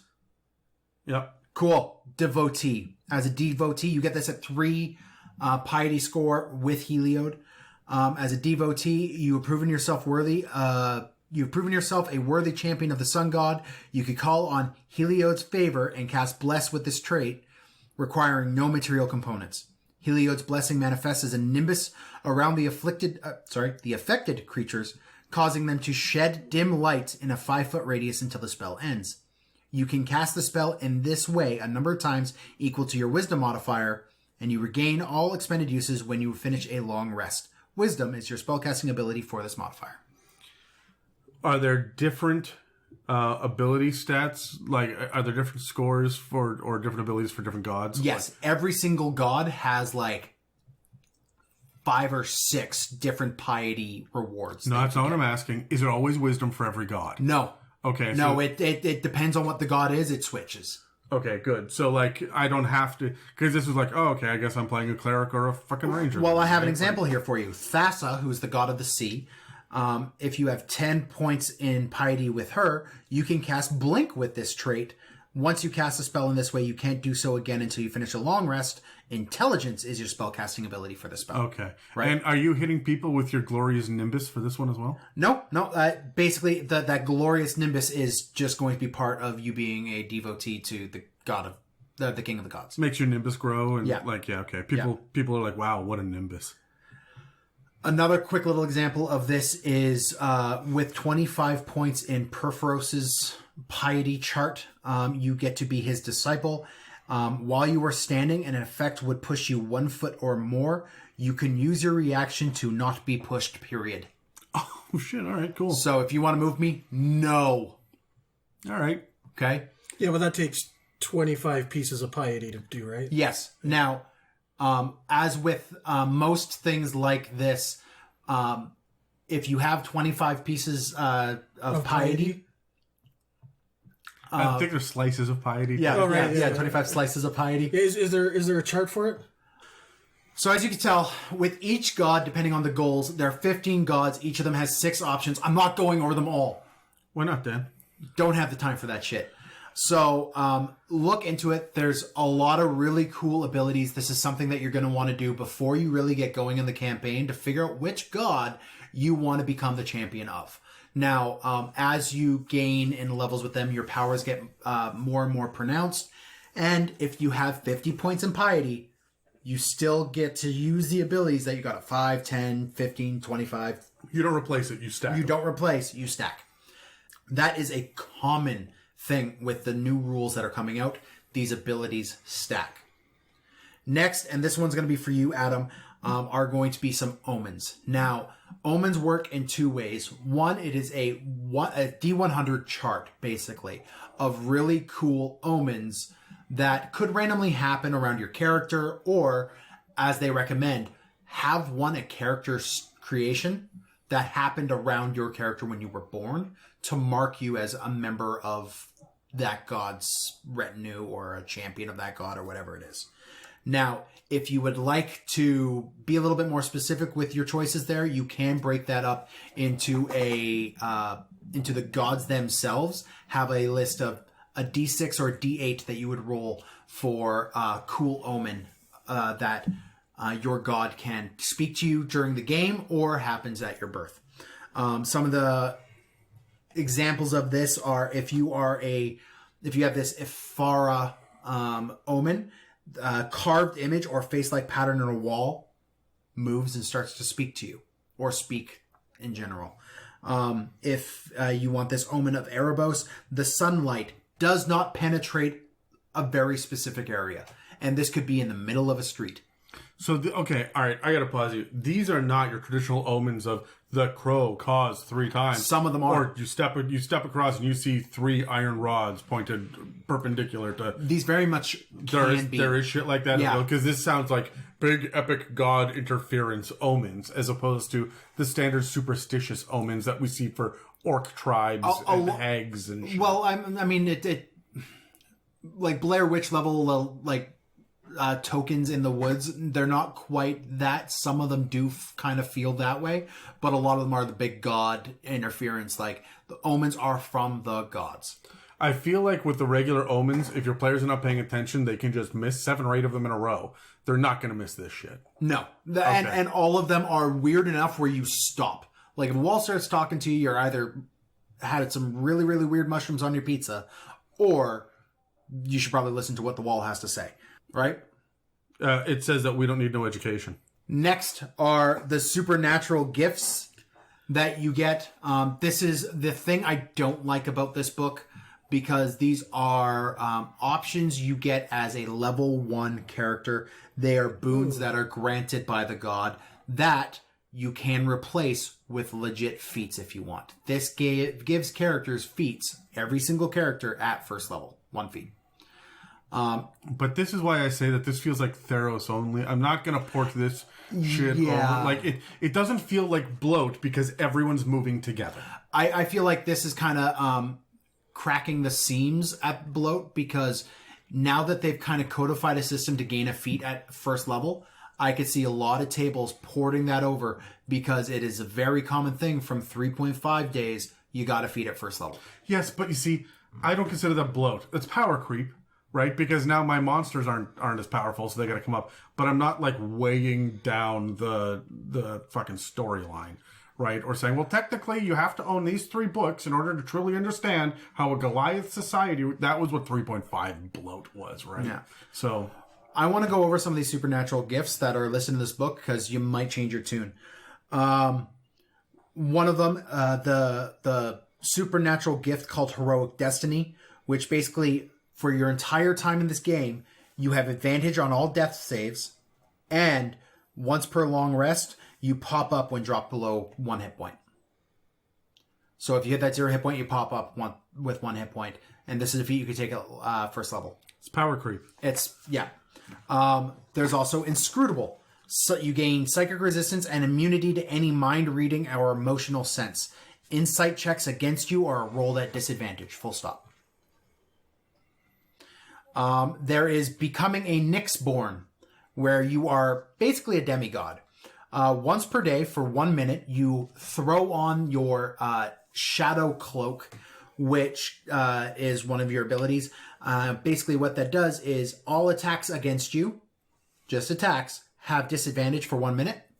You also gain resistance to necrotic and radiant damage. Also is the idea of becoming an oracle, which I mentioned earlier are the voice pieces of the gods. You collect, basically you select a god that you are The Oracle of, this is another additional step in piety, and what this does is gives you additional piety-based rewards with the god you speak for. This shit, if I can be totally honest, Dave, this shit is for your campaigns I don't play in. Your players would love that shit. No, I hate this. I hate it. I wouldn't let them use it. As a DM, I wouldn't, but come on, your players would absolutely want this. A couple of my players I could see being interested in it, but I'm at the same point with you. Like, I don't mind giving access to feats at first level if that was just it. These things aren't feats. No, these things are ridiculously overpowered. Well, so you almost need to give up a racial trait in order to get these. I wonder where the balance comes in this. Are there fewer monsters that are just naturally in Theros that do necrotic and radiant damage? Oh, yes. The monsters in Theros are far more fleshed out than we've seen. Right, no, but are there fewer that do necrotic and radiant damage? Because if that's the case, then that's not as powerful as if you were to have that, say, in Curse of fucking Strahd, right? Where that just makes you a god. No, right? I would honestly say it is far more numerous in the monsters presented in Theros that they have necrotic and radiant damages to them. So this just feels like really, really... But that's just a sampling. That is just a sampling of it. There's close to 15 to 20 options. This really does feel like this is power creep. Yeah. This is the beginning. And that's what I was saying earlier. This is one of those things that I wouldn't let them take over to a different version. Exactly. But like, If everyone at the table has it, cool. Then it's just a boon, and then I balance the encounters that much higher. I do as well, but then I stopped playing at level 14 because by level 20, there's nothing that can touch them, right? Because they've got all this piety shit as well. If they have access to the Theros book, you should play in Theros. Yeah. Like, hard stop. I don't think, unlike Ravnica, unlike Eberron, unlike the Ghost of Saltmarsh, which is technically in Greyhawk, right? Yep. There are rules in these books that I would say, sure, yeah, bring that over. You want to be a Warforged of Forgotten Realm? Go nuts, right? I'm not doing that for Theros. This book is one that I'm like... Well, let's can for some stuff, but not this. And let's talk about this stuff real quick. Firstly, the new background, which is the athlete. It gives you proficiencies in acrobatics and athletics. Plus, wow. Yeah. You get a language with it and land vehicle proficiency. It feels a lot like the folk hero. But you also, with your items, you get to carry with you a sports ball of some kind or a discus. Sure. They just give you. But yeah, that's basically the athletic. It just means you're going to be really good at combat maneuvers and grappling. And, Yep. And while I know that this is flavored for chariots, you know that they're going to want to use infernal machines with this. Oh, yeah. Because land vehicles. If you port it over. I know, but that is what they're going to be pushing for here. So, Yeah. So the last of the mechanical things and new rule sets we want to bring in are the two new subclasses, which we will go in depth on a different episode later on. The Oath of Glory Paladin and the College of Eloquence Bard. The Oath of Glory is you want to be Hercules. It is all about being that great Greek hero, and it's all about living in the... Hercules. Yeah, you want the glory, you want the praise. That is what the Oath of Glory Paladin is all about. As for the College of Eloquence, it's the most bardy bard that ever barded. You basically want to perpetuate stories of myth and are very specifically, and it does say this, you are an oratory bard. You tell stories, right? Mechanically, basically, it's very focused around boosting your bardic inspiration and making that far more numerous, far more powerful, while at the same time giving you that little bit of College of Lore with things like unsettling words and silver tongue. Sure. Okay. I'm fine with that, Yeah. I guess. Yeah. Okay. Said it before, the monsters and the new denizens of Theros are awesome. We're going to talk about the new races real quick, what they're, and then we will talk about some of the new cool monsters and lore behind some of these monsters. I do want to note, though, it does specifically say that Theros is not a very cosmopolitan world.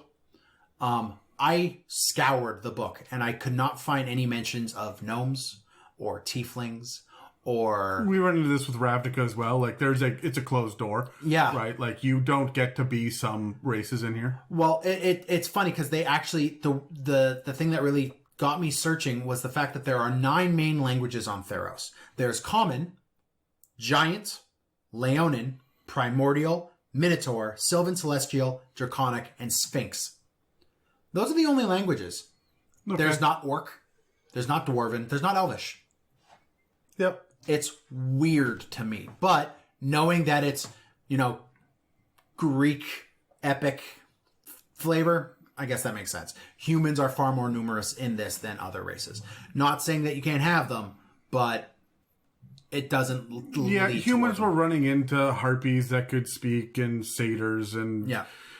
Sure, right? Like, that makes sense in the Greek, so I guess that's what we get. As for 2 new races that we get the Leonin and the Satyrs. They are the new races. Leonin are basically strength, con, swole, tabaxi that have a big scary roar mechanic to them. Is this just a frightened mechanic? Yeah. All right. You know what? That doesn't break the game. That'll be good for your goblins and kobolds tier 1, but so much stuff in later tiers cannot be frightened that I'm not worried about it. Also, you have Satyrs, which are getting a lot of flack for being overpowered, but honestly, I don't really see it. Satyr, hardly newer. Haha! They are a dex and charisma based race with a lot of additional bard-like flavor to them. You get instruments and abilities to charm and stuff. So Are they annoying? Very. Is this our Kender so far? This is the closest thing we have to a Kender at this point. Okay. Yeah. Now, they did do a revision on humans and Tritons. The big things is they gave humans a bunch of flavor options that don't really change mechanics, and Tritons get dark vision. Tritons finally get dark vision. Fuck, thank you. Thank you for listening to the podcast, Wizards. Thank you for hearing everything I've bitched about. You obviously... I'm taking credit for this. Now the things I want to talk about the most, the monsters. They have Eidolons, which, remember how I talked about the Return earlier? The Eidolons are the spirits of the Returned. So they are that other half of them. And they exist to float around in kind of the same way, but they are tortured specters of themselves. You have 2 new giants in the way of the Doomwake Giant, which was another one of these creations brought on by fear. I have that card. Of course you do. Yeah. This is a CR11 giant with a necrotic breath attack. Cool. Yeah. And they are Nyxborn of Erebos. There's also the 100-handed one, which is a giant with a bunch of big floating arms around it. It is a CR 15. Is a servant of the Archons, which we mentioned earlier, which are these sub-celestial creatures, and is also their craftsman. And holy shit, the amount of attacks this thing can do. It gets 4 longsword attacks plus 2 rock throwing attacks every turn. What do the other 94 hands do? Further mess you up. Yeah. There's also a bunch of other mechanics to them as well. I wanted to note this because it is a new monster that has an item that is a new mechanic. It is the Nyx Fleeced Ram. I have that card. Yeah. Gives you +1 to life every turn. The Nyx Fleeced Ram is you get the Nyx Fleeced, and you gain one of 8 different abilities as a magic item. You just have to get it from the Ram first. And anything that is Nyx flavored is any area that's directly not lit is obscured with stars and nightscapes and things like that. That's why in a lot of the art for Theros, you see all of these things with stars all through them. Wherever there's shadow, you can see cosmos. Yeah, that is anything that is Nyx-born, from gods to the Nyx-born. That's really flavorful. I like that. Yeah. That's a lot of fun. There's things like the Alseid, which is a prairie dryad. Sure. There are... Hey, do we finally get nymphs? I feel like we should get nymphs. Yep. Nymphs are everywhere in here. All cards I have. Yeah. There's the... I'm just doing a survey of the monsters. There's tons in this book. Yeah. There's the... I did this one for you, Adam. The Phylaskia. Sure. Which is a CR9 large strength drain with a bunch of nasty aura undead creature that has undead fortitude. Cool.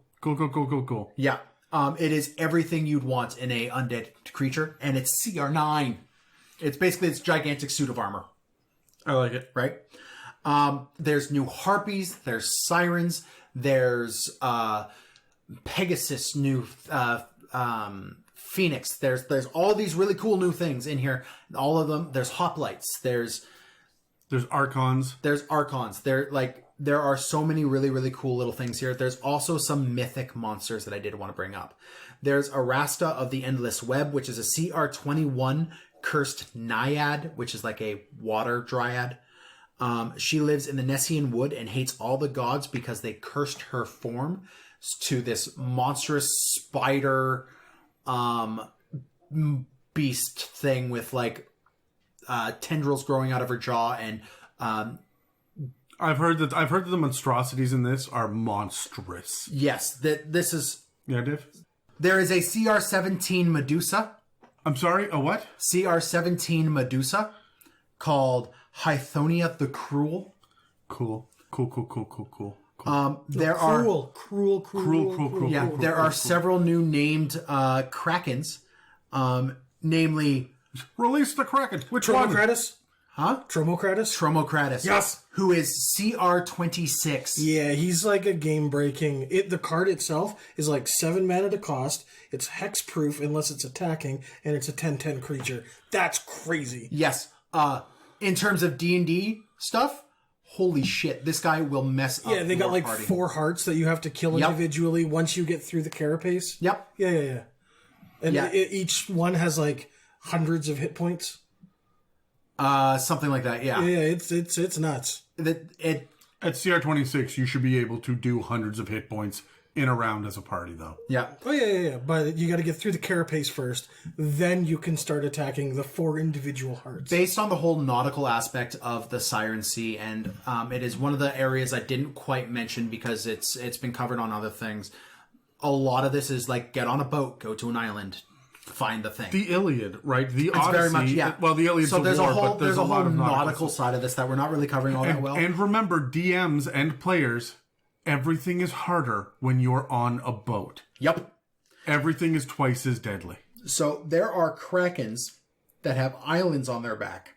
Mm-hmm. That are the one that comes to mind is the Eryxmenthus, who has a lost city of wealth on his back, and he just swims through the Siren Sea, and you could have an entire adventure path. Just find him. And Why does he not dive? why does he not dive? Because he's got an island stuck on his back? Yeah, but... Yeah, he probably does. Okay, I was going to say, islands don't make you float. Like, Maybe it does. No. Maybe. But he's absolutely massive. Anyways, guys, there are so many cool monsters, so many cool new mechanics. Some of them kind of fall flat, like the supernatural gifts. So I want to roll dice as a... I'm sorry, that doesn't even fall flat. That's just too spiky. It is the opposite of falling flat. I'm not bored with it. It's just too fucking much. Yeah, I know. Okay. As a... I just want to have us roll dice and figure out what do we like, what do we don't like. I think we could all assume we don't like the supernatural gifts, but quickly, what do we like, what do we don't like, what do we want to see more of? I got a natural 20. I got a 7. I got a 2. I did not cover nearly enough monsters. I want to cover more, but this would be a 4-hour podcast of me just screaming about how cool the new harpies are and shit like that. The monsters presented in this book are incredible. I love every single one of them, and I love every single thing about them. There is no, Adam, and I know this has been a complaint of yours in the past, there is no cute for the sake of cute thing. Well, it depends on how attractive the nymphs are. Oh, the nymphs are scary as shit. Cool. Yeah, so, and there's multiple versions of them. I gotta sit down and show you guys my cards. Like you'll get a better understanding of what these things are. Sure, yeah. Yeah.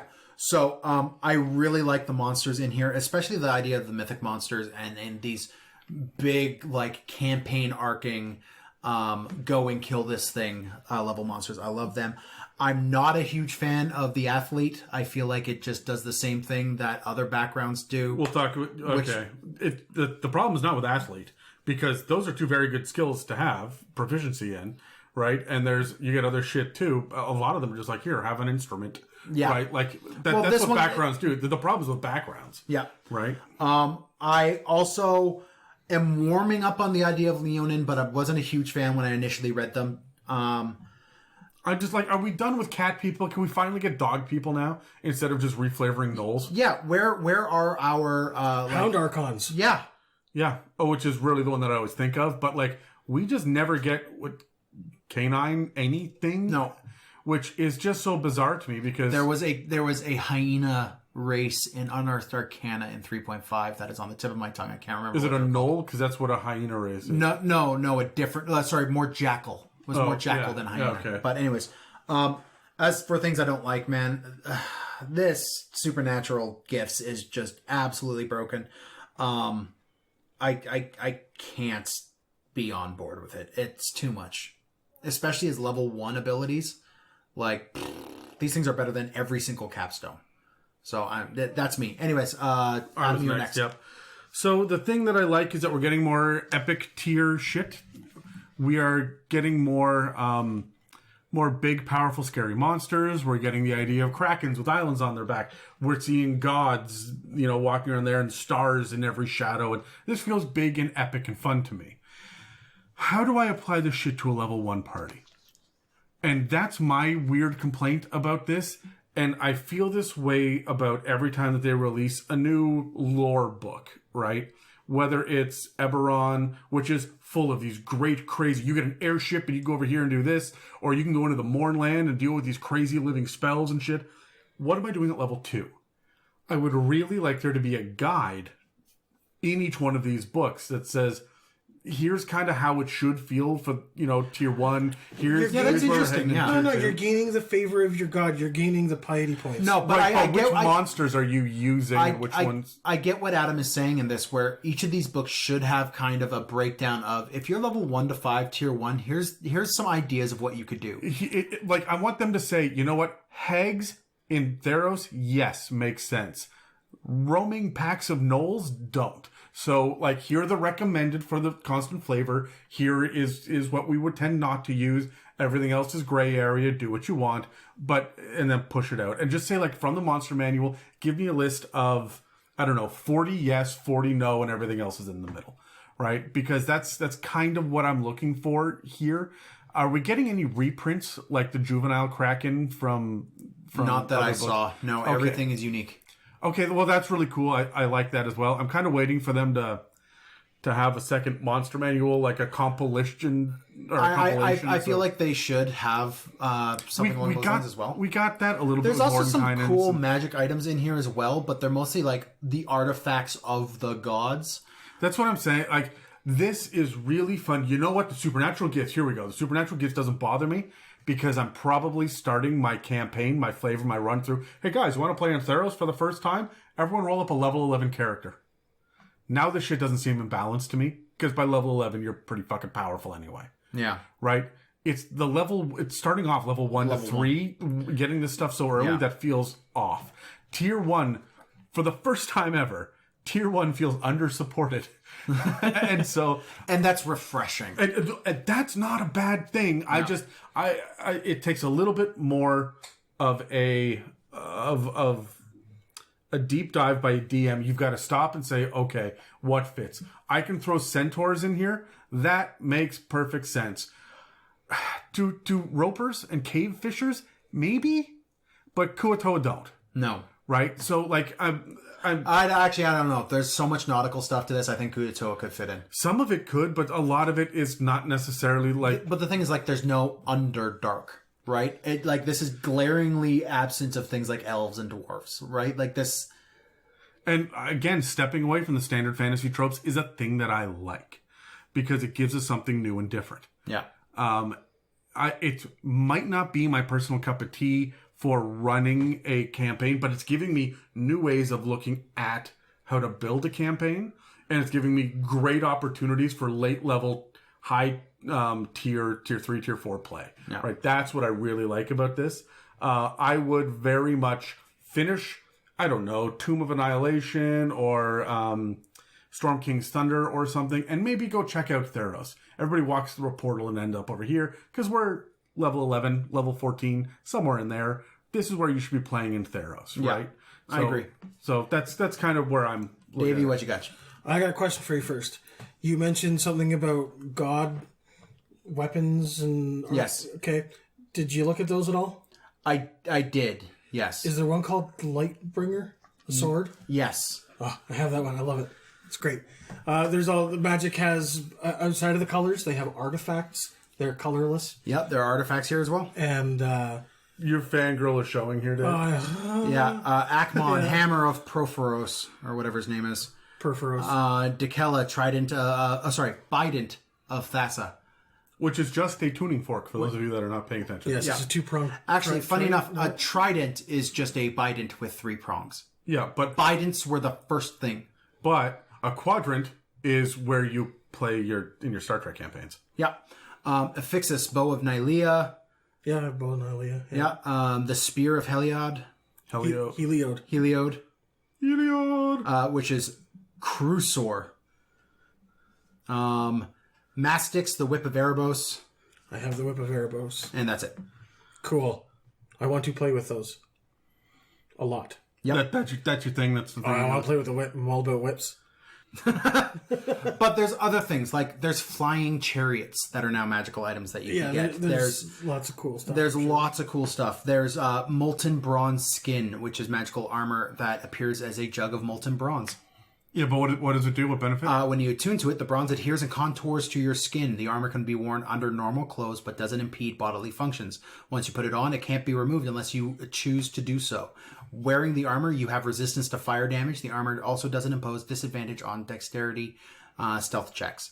This is something that you would put on a breastplate, half plate, or full plate. Okay, so... Cool. So, again, this is not tier 1 shit. No. Right? No. There's nothing in those lists that says tier 1 to me.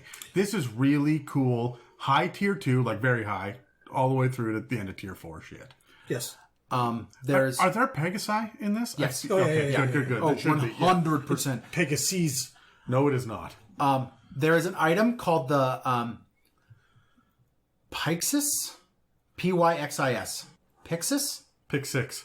No, that's when you intercept the other quarterback and run it back for a touchdown. Yes, I'm sorry, I got confused. Of Pandemonium. It is the... Fuck. I just blanked. Box. Pandora's box. It's Pandora's box. Cool. Right? Does a bunch of cool things, right? There are a bunch of items here that are... I'm impressed that I got that from Dan just doing a little, like, jerk-off hand motion. You get a lot from me doing little jerk-off hand motions. He did jerk-off hand motion and said box. I mean, it was pretty... Yeah, okay. Yes, Dan? Dave, is there anything Sorry, else? what was the question? What was the question again? What am I doing? What do you like? What do you don't like all about of it. this? I like all of it. I except for the supernatural abilities. I think that those can get out of hand if you don't start in late tier 2, early tier 3. Yeah, I'm with you. And again, if you want to be superheroes, fucking be superheroes. This is what I'm going to do for 3 sessions to go hunt down a god between campaigns. Yeah, I'm going to have a mini campaign in here where everyone gets to feel like a hero because we just had a TPK at the end of the last, level 20, everybody died, right? It's not even that. We've been levels 1 to 5 for the last 6 months, and these guys want to actually, rain down hellfire. You know, they want to fuck shit up. They want to, really dig into it. This feels like the min-maxer's dream. It feels like power creep is definitely a factor here, but if you keep it within the self-contained realm of Theros, it just sets you apart from everyone else. You're already superheroes at level 1. I don't mind you getting crazy advantage at this or whatever. It just separates you even further from that and makes you more like the demigods to the gods that you're worshiping, right? So you're going to feel like Hercules because you have this golden fleece that can do shit for you, right? You're going to feel like Odysseus and Perseus and whatnot because these guys are big, larger-than-life heroes, and that's what we want to do. This is Clash of the Titans. This is Jason and the Argonauts. People want to be above and beyond, and they want to be fucking superheroes here. So let them be, but DMs, you're going to have balance issues early on. In the early tiers, and so I'm not saying make encounters harder. I would say make skill checks and persuasion checks and that kind of shit. The DC needs to go up by 1 or 2 points depending on what supernatural gifts or magic items or whatever is going on here, I would adjust the idea of 5, 10, 15, 20, 25 being the DC difficulties and maybe make it 2, 7, 12, 17, 22. Right? You know what I mean? Yeah. Like, I'm going to just edge it a little bit in that direction for the balance of the game. Okay. I did just double check real quick. There are stats for 2 Archons. The Archon of Falling Stars and the Ashen Rider. They are both tier 4 level threats. Well, it sounds like the Archon of Falling Stars, that makes me think of Lucifer. Well, it makes you think of Nyx. Oh, yeah? Well, it's like when you look at something Nyx, it's all cosmosy and stuff. But Lucifer was a fallen angel, and his name is the Morning Star. Like, that's where I'm getting that. The lore of the Archon of the Falling Stars is he was when he was defeated by Heliod. Heliod. Heliod showed him mercy. Showed him Matt Mercer. And he swore to uphold justice and righteousness in the world's wildest places. As a sign of his mercy, Heliod, you're doing it, gave the Archon a spear that rivaled his own in brilliance. This was the first Archon of Falling Stars. And he's got a shit ton of innate magic abilities, a bunch of legendary actions, everything else. They also detail Archon Mounts, which are things like a winged bull and a winged lion. Cool. They're How does the Leonin feel about that? Probably not the greatest, but I mean, it's got wings and an Archon's riding it, so it's not like you're going to be like, hey, angel dude, fuck off. They are Celestials, by the way. Confirm that. So there's also Cerberus, because of course there are. Good. Multiple versions of Cerberus. Good. There are Pegasi and new versions of Chimera. Good. Like multiple different kinds of Hydras? I will scroll down to Hydra. I know for a fact that there's the new special one that's on the cover of the book, right, is a unique named Hydra, but are there like just unnamed other kinds? Like yes, there are. There are also Colossuses. Colossi. Gigantic. No, fuck, it's Colossi. Gigantic statues that will fuck your shit. You're putting Latin suffixes on Greek words and it's driving me up the fucking Suffi. Fuck, all right. God damn it. So there are a lot of cool things, but Adam, you are completely correct. Thank you. This is a campaign built for, campaign world built for level 11 plus. And finally, my number one complaint has been we don't have late tier shit, right? Like it's all built around tier 2. I fucking love this. I would tweak some of it comes with an asterisk, but I think it's great. Cool. So we are going to move on to our shout out, and then we will talk about some interesting campaign ideas within the world of Theros. Hey guys, it's Adam again. I wanted to kind of drop a little note in your ear. Most of you will already know this, but for those of you who don't, that are interested in DMing or just making your new original content, maybe you've got a great homebrew idea, something that you implement in your games all the time, and you just want to see how other people are doing it, head over to DM's Guild. DM's Guild is an online repository, not suppository, calm down Terry, a repository of a bunch of Dungeons & Dragons material that other people, third parties, are publishing. Wizards supports it. It's not official, but some of it is very, very, very good. There are some official materials that are available on it, and there are things that they've kind of adopted as semi-official as well. And there are some really cool things out there that people are putting up, a lot of different smaller modules and campaigns. If you ever sat there and thought to yourself, hey, how come we never got this kind of campaign? I bet there's something like that on DM's Guild. A lot of it you got to pay for, but it's cheap, and you get the full PDF. And there's also a lot of free information on there as well. A lot of it for a limited time. They cycle through free things all the time. Go check it out. It's a great resource beyond just the standard Unearthed Arcana. So, go look into it, have fun, and use your common sense because all of it needs to be taken with a grain of salt. It is homebrew and not play tested, but it's a great opportunity for you to find inspiration. Again, that's www.dmsguild.com. Now, let's get back to the regular conversation. And we're back. So we are now going to move on to some campaign ideas for the realm of Theros. So guys, let's do one shot encounter and one campaign idea each. Okay. Shall we do the one shots first? We'll do the one shots first, and then we'll do the campaign ideas. Let's roll. I got an 11. I got a 7. Dave, one shot. Go hunt down a god and kill it. How do you kill a god? There are ways. They don't stat out the gods. No? No, in fact, they do say that the gods are nigh impossible to kill. Yeah, but you can. But you can.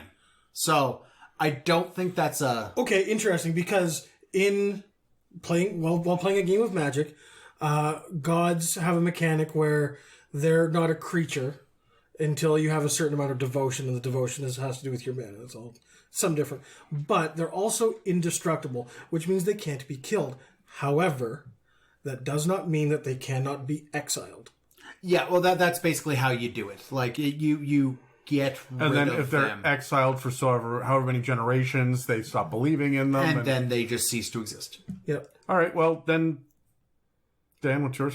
My one shot, I want to go and save... I want to do the classic and go into the underworld and save the life of a loved one and then bring it back. And the journey therein. That's, yeah, you wanted Dante's Inferno? I want to do a Dante's Inferno my way through this. Yeah. Yeah, cool. I'd say that mine is going to be kind of the sequel to Dave's. Generations later, you and a handful of plucky adventurers, your party, end up traveling beyond the border of Nyx into this place where the gods are banished, and you wander through the god graveyard. Cool. And there is one that is dying, death's door, and you have to bring them back. And if you can show that, hey, this one item that they have, their crown, their trident, their codpiece, whatever it is, you bring it back and you show the world, and they go, oh shit, he's real, and then he's back. Right? That's So your one shot idea is bringing a god back to life? yeah. Well, from the brink of death. Yeah, okay. The god's version of death saves is happening during your one shot. And so this allows you to roll up level 17 characters, right? We're going out through Nyx, beyond the stars, and so on and so forth, right? So, Cool. All right, let's grab our dice. Talk about campaign ideas. I got a 14.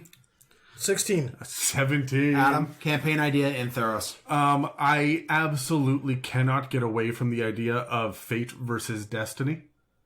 And I like the idea of having the loom be a thing that your party has. Ooh. And you have the entirety of fate in your hands, literally. And you have to get it back to the fates. And this is essentially an escort mission for a single item, and everyone in the world is hunting you down because they can just, by hooking someone's life to a specific spot on the loom, that person can die. They can change destiny. They can remove themselves from fate. Entirely. Yeah. And so it is your job to sit there, and that is a question that I would pose to the party, and I would say, I want you to think long and hard about this. Do you mess with your own destiny? You cannot just remove a thread to kill that goblin that popped up in front of you because you messed with that fate. That's not how this works. But do you mess with your own destiny, and what happens when you go off the rails? Yeah. Right? And so I like the idea of fate versus destiny. That's super interesting to me, and I would definitely want to play a campaign where it's all based around that idea. And I would give the opportunity maybe at the end, if I've got a party of 4 people, one person can ascend to godhood because everyone believes in these people as the controllers of fate. One person can ascend to godhood and the other 3 can replace the fates. Cool. Maybe, there it is. The fates have been murdered. And you need to get you need to get the loom to the gods. And what you don't realize is that at the end, you will be replaced. You will replace the fates. The thing I would do with this is I would make you don't control the loom. You're not bringing the loom. You're not carrying around this gigantic loom with you from place to place. You have the eye of the fates, and you can only see the loom if you have the eye. I would literally put it inside of a bag of holding and just and that's what it would be. If you want to manipulate the loom, you have to have the eye. I like the idea of there are like 3 parts of it. There's the eye, the scissors, and the needle, or something. Oh, right? yeah, cool. And so you guys have to guard these pieces, and they can go missing. People can steal them, and like it's a consistent issue trying to get these pieces. Maybe the fates were murdered, and you find the needle's missing, the scissors are missing, and the eye has been plucked from one of the fates, and you got to go get these things. And so I don't know. I'm messing with fates. That's where I'm coming from. Cool. I want to play with it. Dave, what do you got? Campaign idea. I think one thing that we haven't really stressed enough is that there is a lot of seafaring adventure in this. Like, it is a large part of what goes on. That's Look fair. at like Jason and the Seafaring. Argonauts, right? Like you're out on the water. Yeah, so I like the idea of maybe starting off, you're Kraken hunters, and then you end up getting killed by the Tromokratus or whatever, and you have to work your way back up from the underworld. That's cool. And through all the different areas, while trying to not become one of these returned. Yep. And then work your way up to, almost working your way up to like godhood almost. Like, So the cool thing about this is Nerona, which is this one level of the underworld that's all aquatic and endless oceans. There is a section of it that is a labyrinth, but you navigate it with ships and stuff, and it is an endless labyrinth. But there are a couple gods who take pity of those who are stuck in Nerona and like try to guide them out. But because they're only so powerful, especially in a realm that's not their own, they can only like give the occasional hint. So have like a 2-session, 3-session arc where you're just trying to get out of one of these labyrinths. I've done that actually in a boat underground trying to get out of something. It's fun.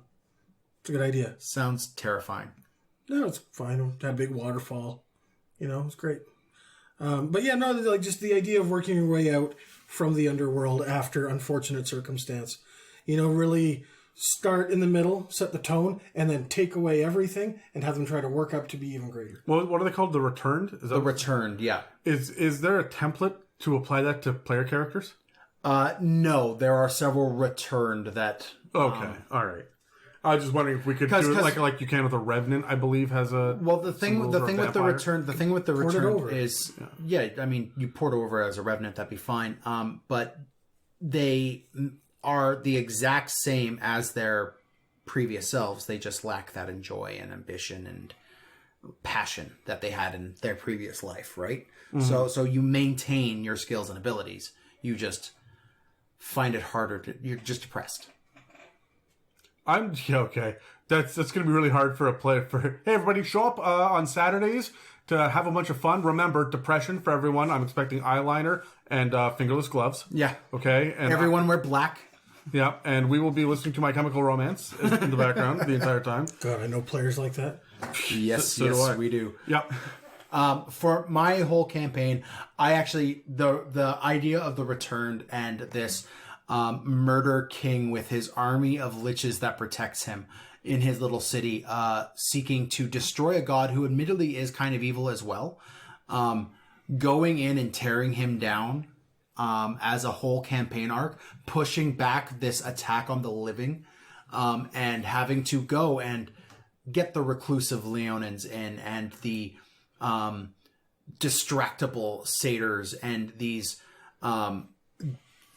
like just tonally diametrically opposed city-states, getting everyone involved to protect the living on this realm from this wave upon wave of undead that is being self-replicated by the endless hordes inside the underworld, and you having to make it in, stop that flooding in because it's taking over the world. As a full campaign arc, this is, I mean, you've got an end goal.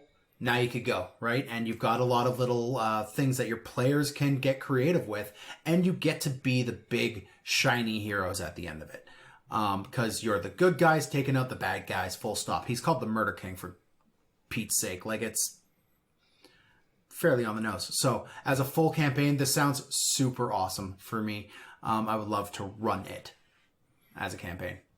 There's a lot of good, big, sweeping campaign ideas in here. There's a lot of good, like, epic level one-shots, too. But again, we're not really saving the barkeep's daughter from the goblins in Theros. No, you are going and wrestling a lion because you can, damn it. Yeah. Right? Like, we're going to fight this thing? Okay, everyone drop your weapons. This is unarmed. But I'm a wizard. Guess what? Well, you don't need arms to cast spells if you don't have somatic components, so. Yeah, right? So anyways, guys, is there any other are there any other comments on Theros that you guys want to put out there before we wrap up? It's great, gimme. It's great, gimme? Yeah. Okay, Adam? I wish they hadn't paralleled Greek mythology so closely. It's weird looking through like a dirty mirror at it. But what they've done is great.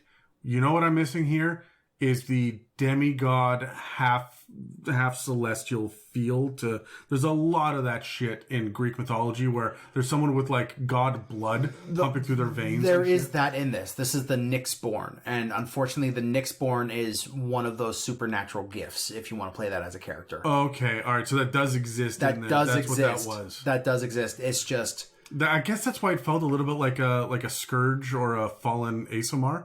yep. Right? The ability to put Pull your the cloak cloak on on, and yeah. then stealth checks and shit. So, yeah, okay. All right. Oh, if I know that's there, then I'm not really missing any major themes there, except, you know what I want? Trials. As a DM, I'm putting in trials. Trials are such a big part of the Greek myths.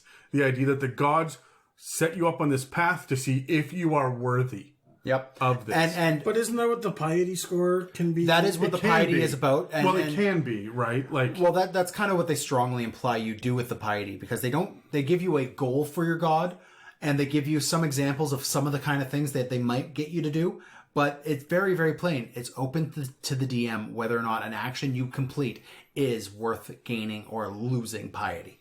the other thing that's a little strange to me is that you're getting like 2.5 piety every level. Because you get a piety score of maximum 50. Yeah. Right? And you got 20 levels to go through, right? So Well, that's a lot of piety you're handing out left, right, and center. And it's another resource to manage, which is another thing we didn't really talk about that is annoying to me. Okay, Wizards, thank you very much for listening to me about Tritons. What I would like you to listen to me about next is a new character sheet that allows us to have sanity, reputation, honor, piety, the options, maybe just a third page or a fourth page after spells where you could track this shit. Well, get rid of that page that has like the useless page on the standard 4-page DM sheet that's just like, Oh, the character sheet? who's your party members? Just fucking get rid of that. Yeah, I don't know. I like having that extra room to write because there's just never enough room for... We all have notepads for a reason. I put that shit in the notepad. Right, but I've seen your notepads, Dan, and we need something structured. So you're not wrong. Yeah, your character sheets, because they say here's where the skills are, you can keep track of it. When I'm like, hey, what do you have in your bag of holding? You're like, I think people. I don't know. I may be a halfling trafficker. I don't know. Anyways, guys, that is going to be it for this week's episode on Theros. You could find us on iTunes, Spotify, and YouTube, as well as dozens of other podcast apps. You can also find us at itsamimic.com or email us at info@itsamimic.com. Thanks for listening to the It's a Mimic podcast, and make sure to check us out next week when we're covering half-elves. And half orcs. And half-orcs. Half humans, really.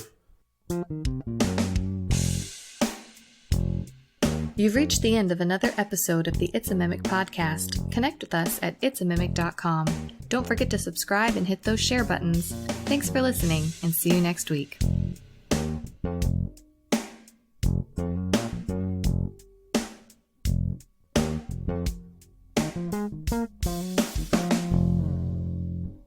All right, guys, so we've been talking about Theros and how it basically is a straight ripoff of Greek literature ported into the D&D 5e world. And I wanted to know if you guys could pick any sort of classic piece of literature that has not been ported into D&D so far, what would it be? Grab the dice, let's roll initiative. I can't see what I got. What did I get? You got a 5, I got a 4, Dave got a 12. 12. Classic literature. What do you mean by classic literature? I mean... Like, at what point do you consider it classic? I consider classic by just quality at this point. Like, I would consider some of Stephen King to be classic literature, and dude's still making books. So, Sure, okay. I would just assume it has to be book form. Dave? Interesting. You asked this question, my eyes kind of went wide for a second. I went, oh God, what am I going to talk about? I don't know. But I like the idea of something like a Michael Crichton kind of science-y, like actual technological breakdown. Do you know what I'm talking about? He's the guy who wrote the Jurassic Park series, right? Yeah, among other things. He did much more. He did Sphere and Congo and the Andromeda Strain. He's very much a scientific kind of... So you would want like a modern version of the game that is like Tales of Wacky Science Adventure. Well, no, but I think that if we're going to get artillerists and alchemists and whatnot, there's a certain amount of, we've got, well, in Eberron, there's an entire freaking, because Dave and I have been all Eberron forever now. Yeah. There is an entire... It's just going Eberron and on and on. Forever and ever. Well done. Well done. There's an entire, Dragonmark house, which is all about blending animals and building monstrosities, right? And that's what I feel like what you're talking about, Dave, is that kind of he did weird science shit. The Andromeda Strain, that was him, wasn't it? Yeah. Where there was a disease that was going on. That's something that I have never really played with in D&D. I know that stuff does exist, but I mean, that's not something that I've really experienced in a D&D setting, and although I'm sure it's easy to make happen, it's not something I've really found super accessible in all of the books. Like, it's not coming along in DMGs and stuff like that. Or is it? Not really. Not particularly. The closest you have are the Simic hybrids. That's the closest thing you have to like weird. Yeah, that and some of the Artificer stuff is buildy, and Dan loves his tinkering gnomes and shit, right? Like there is that stuff there, but yeah, it's not really a focus by any means of having a weird scientist doing crazy shit over in the corner. No. What about you, Adam? My answer is going to be 20,000 Leagues Under the Sea.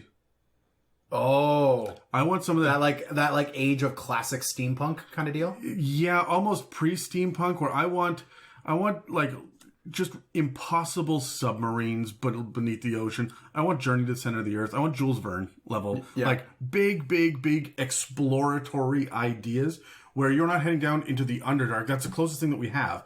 I want to see you go to one of D&D's moons. I want you to find a lost valley of something that has never existed before, and it's freaking weird. And I feel like we had that stuff in early editions where that's where we find the Tabaxi for the first time, or the Yuan-Ti for the first time. We're not getting new shit like that anymore. Mm-hmm. It's just, let's rehash the established stuff for the new edition, right? I want to see more crazy exploration. Tomb of Annihilation was close. It was very close, yeah. But I want more of a grand scale of mountains that walk. And I want to see... The fact that things are just gargantuan bores me. I want the sun to be blotted out by things that are moving around. That really huge, makes you tiny. Shadow of the Colossus? Shadow of the Colossus kind of feel to it. Yeah, that's where I'm looking. When I'm playing God of War 3, I think, and I'm climbing up the side of a Titan. Yeah.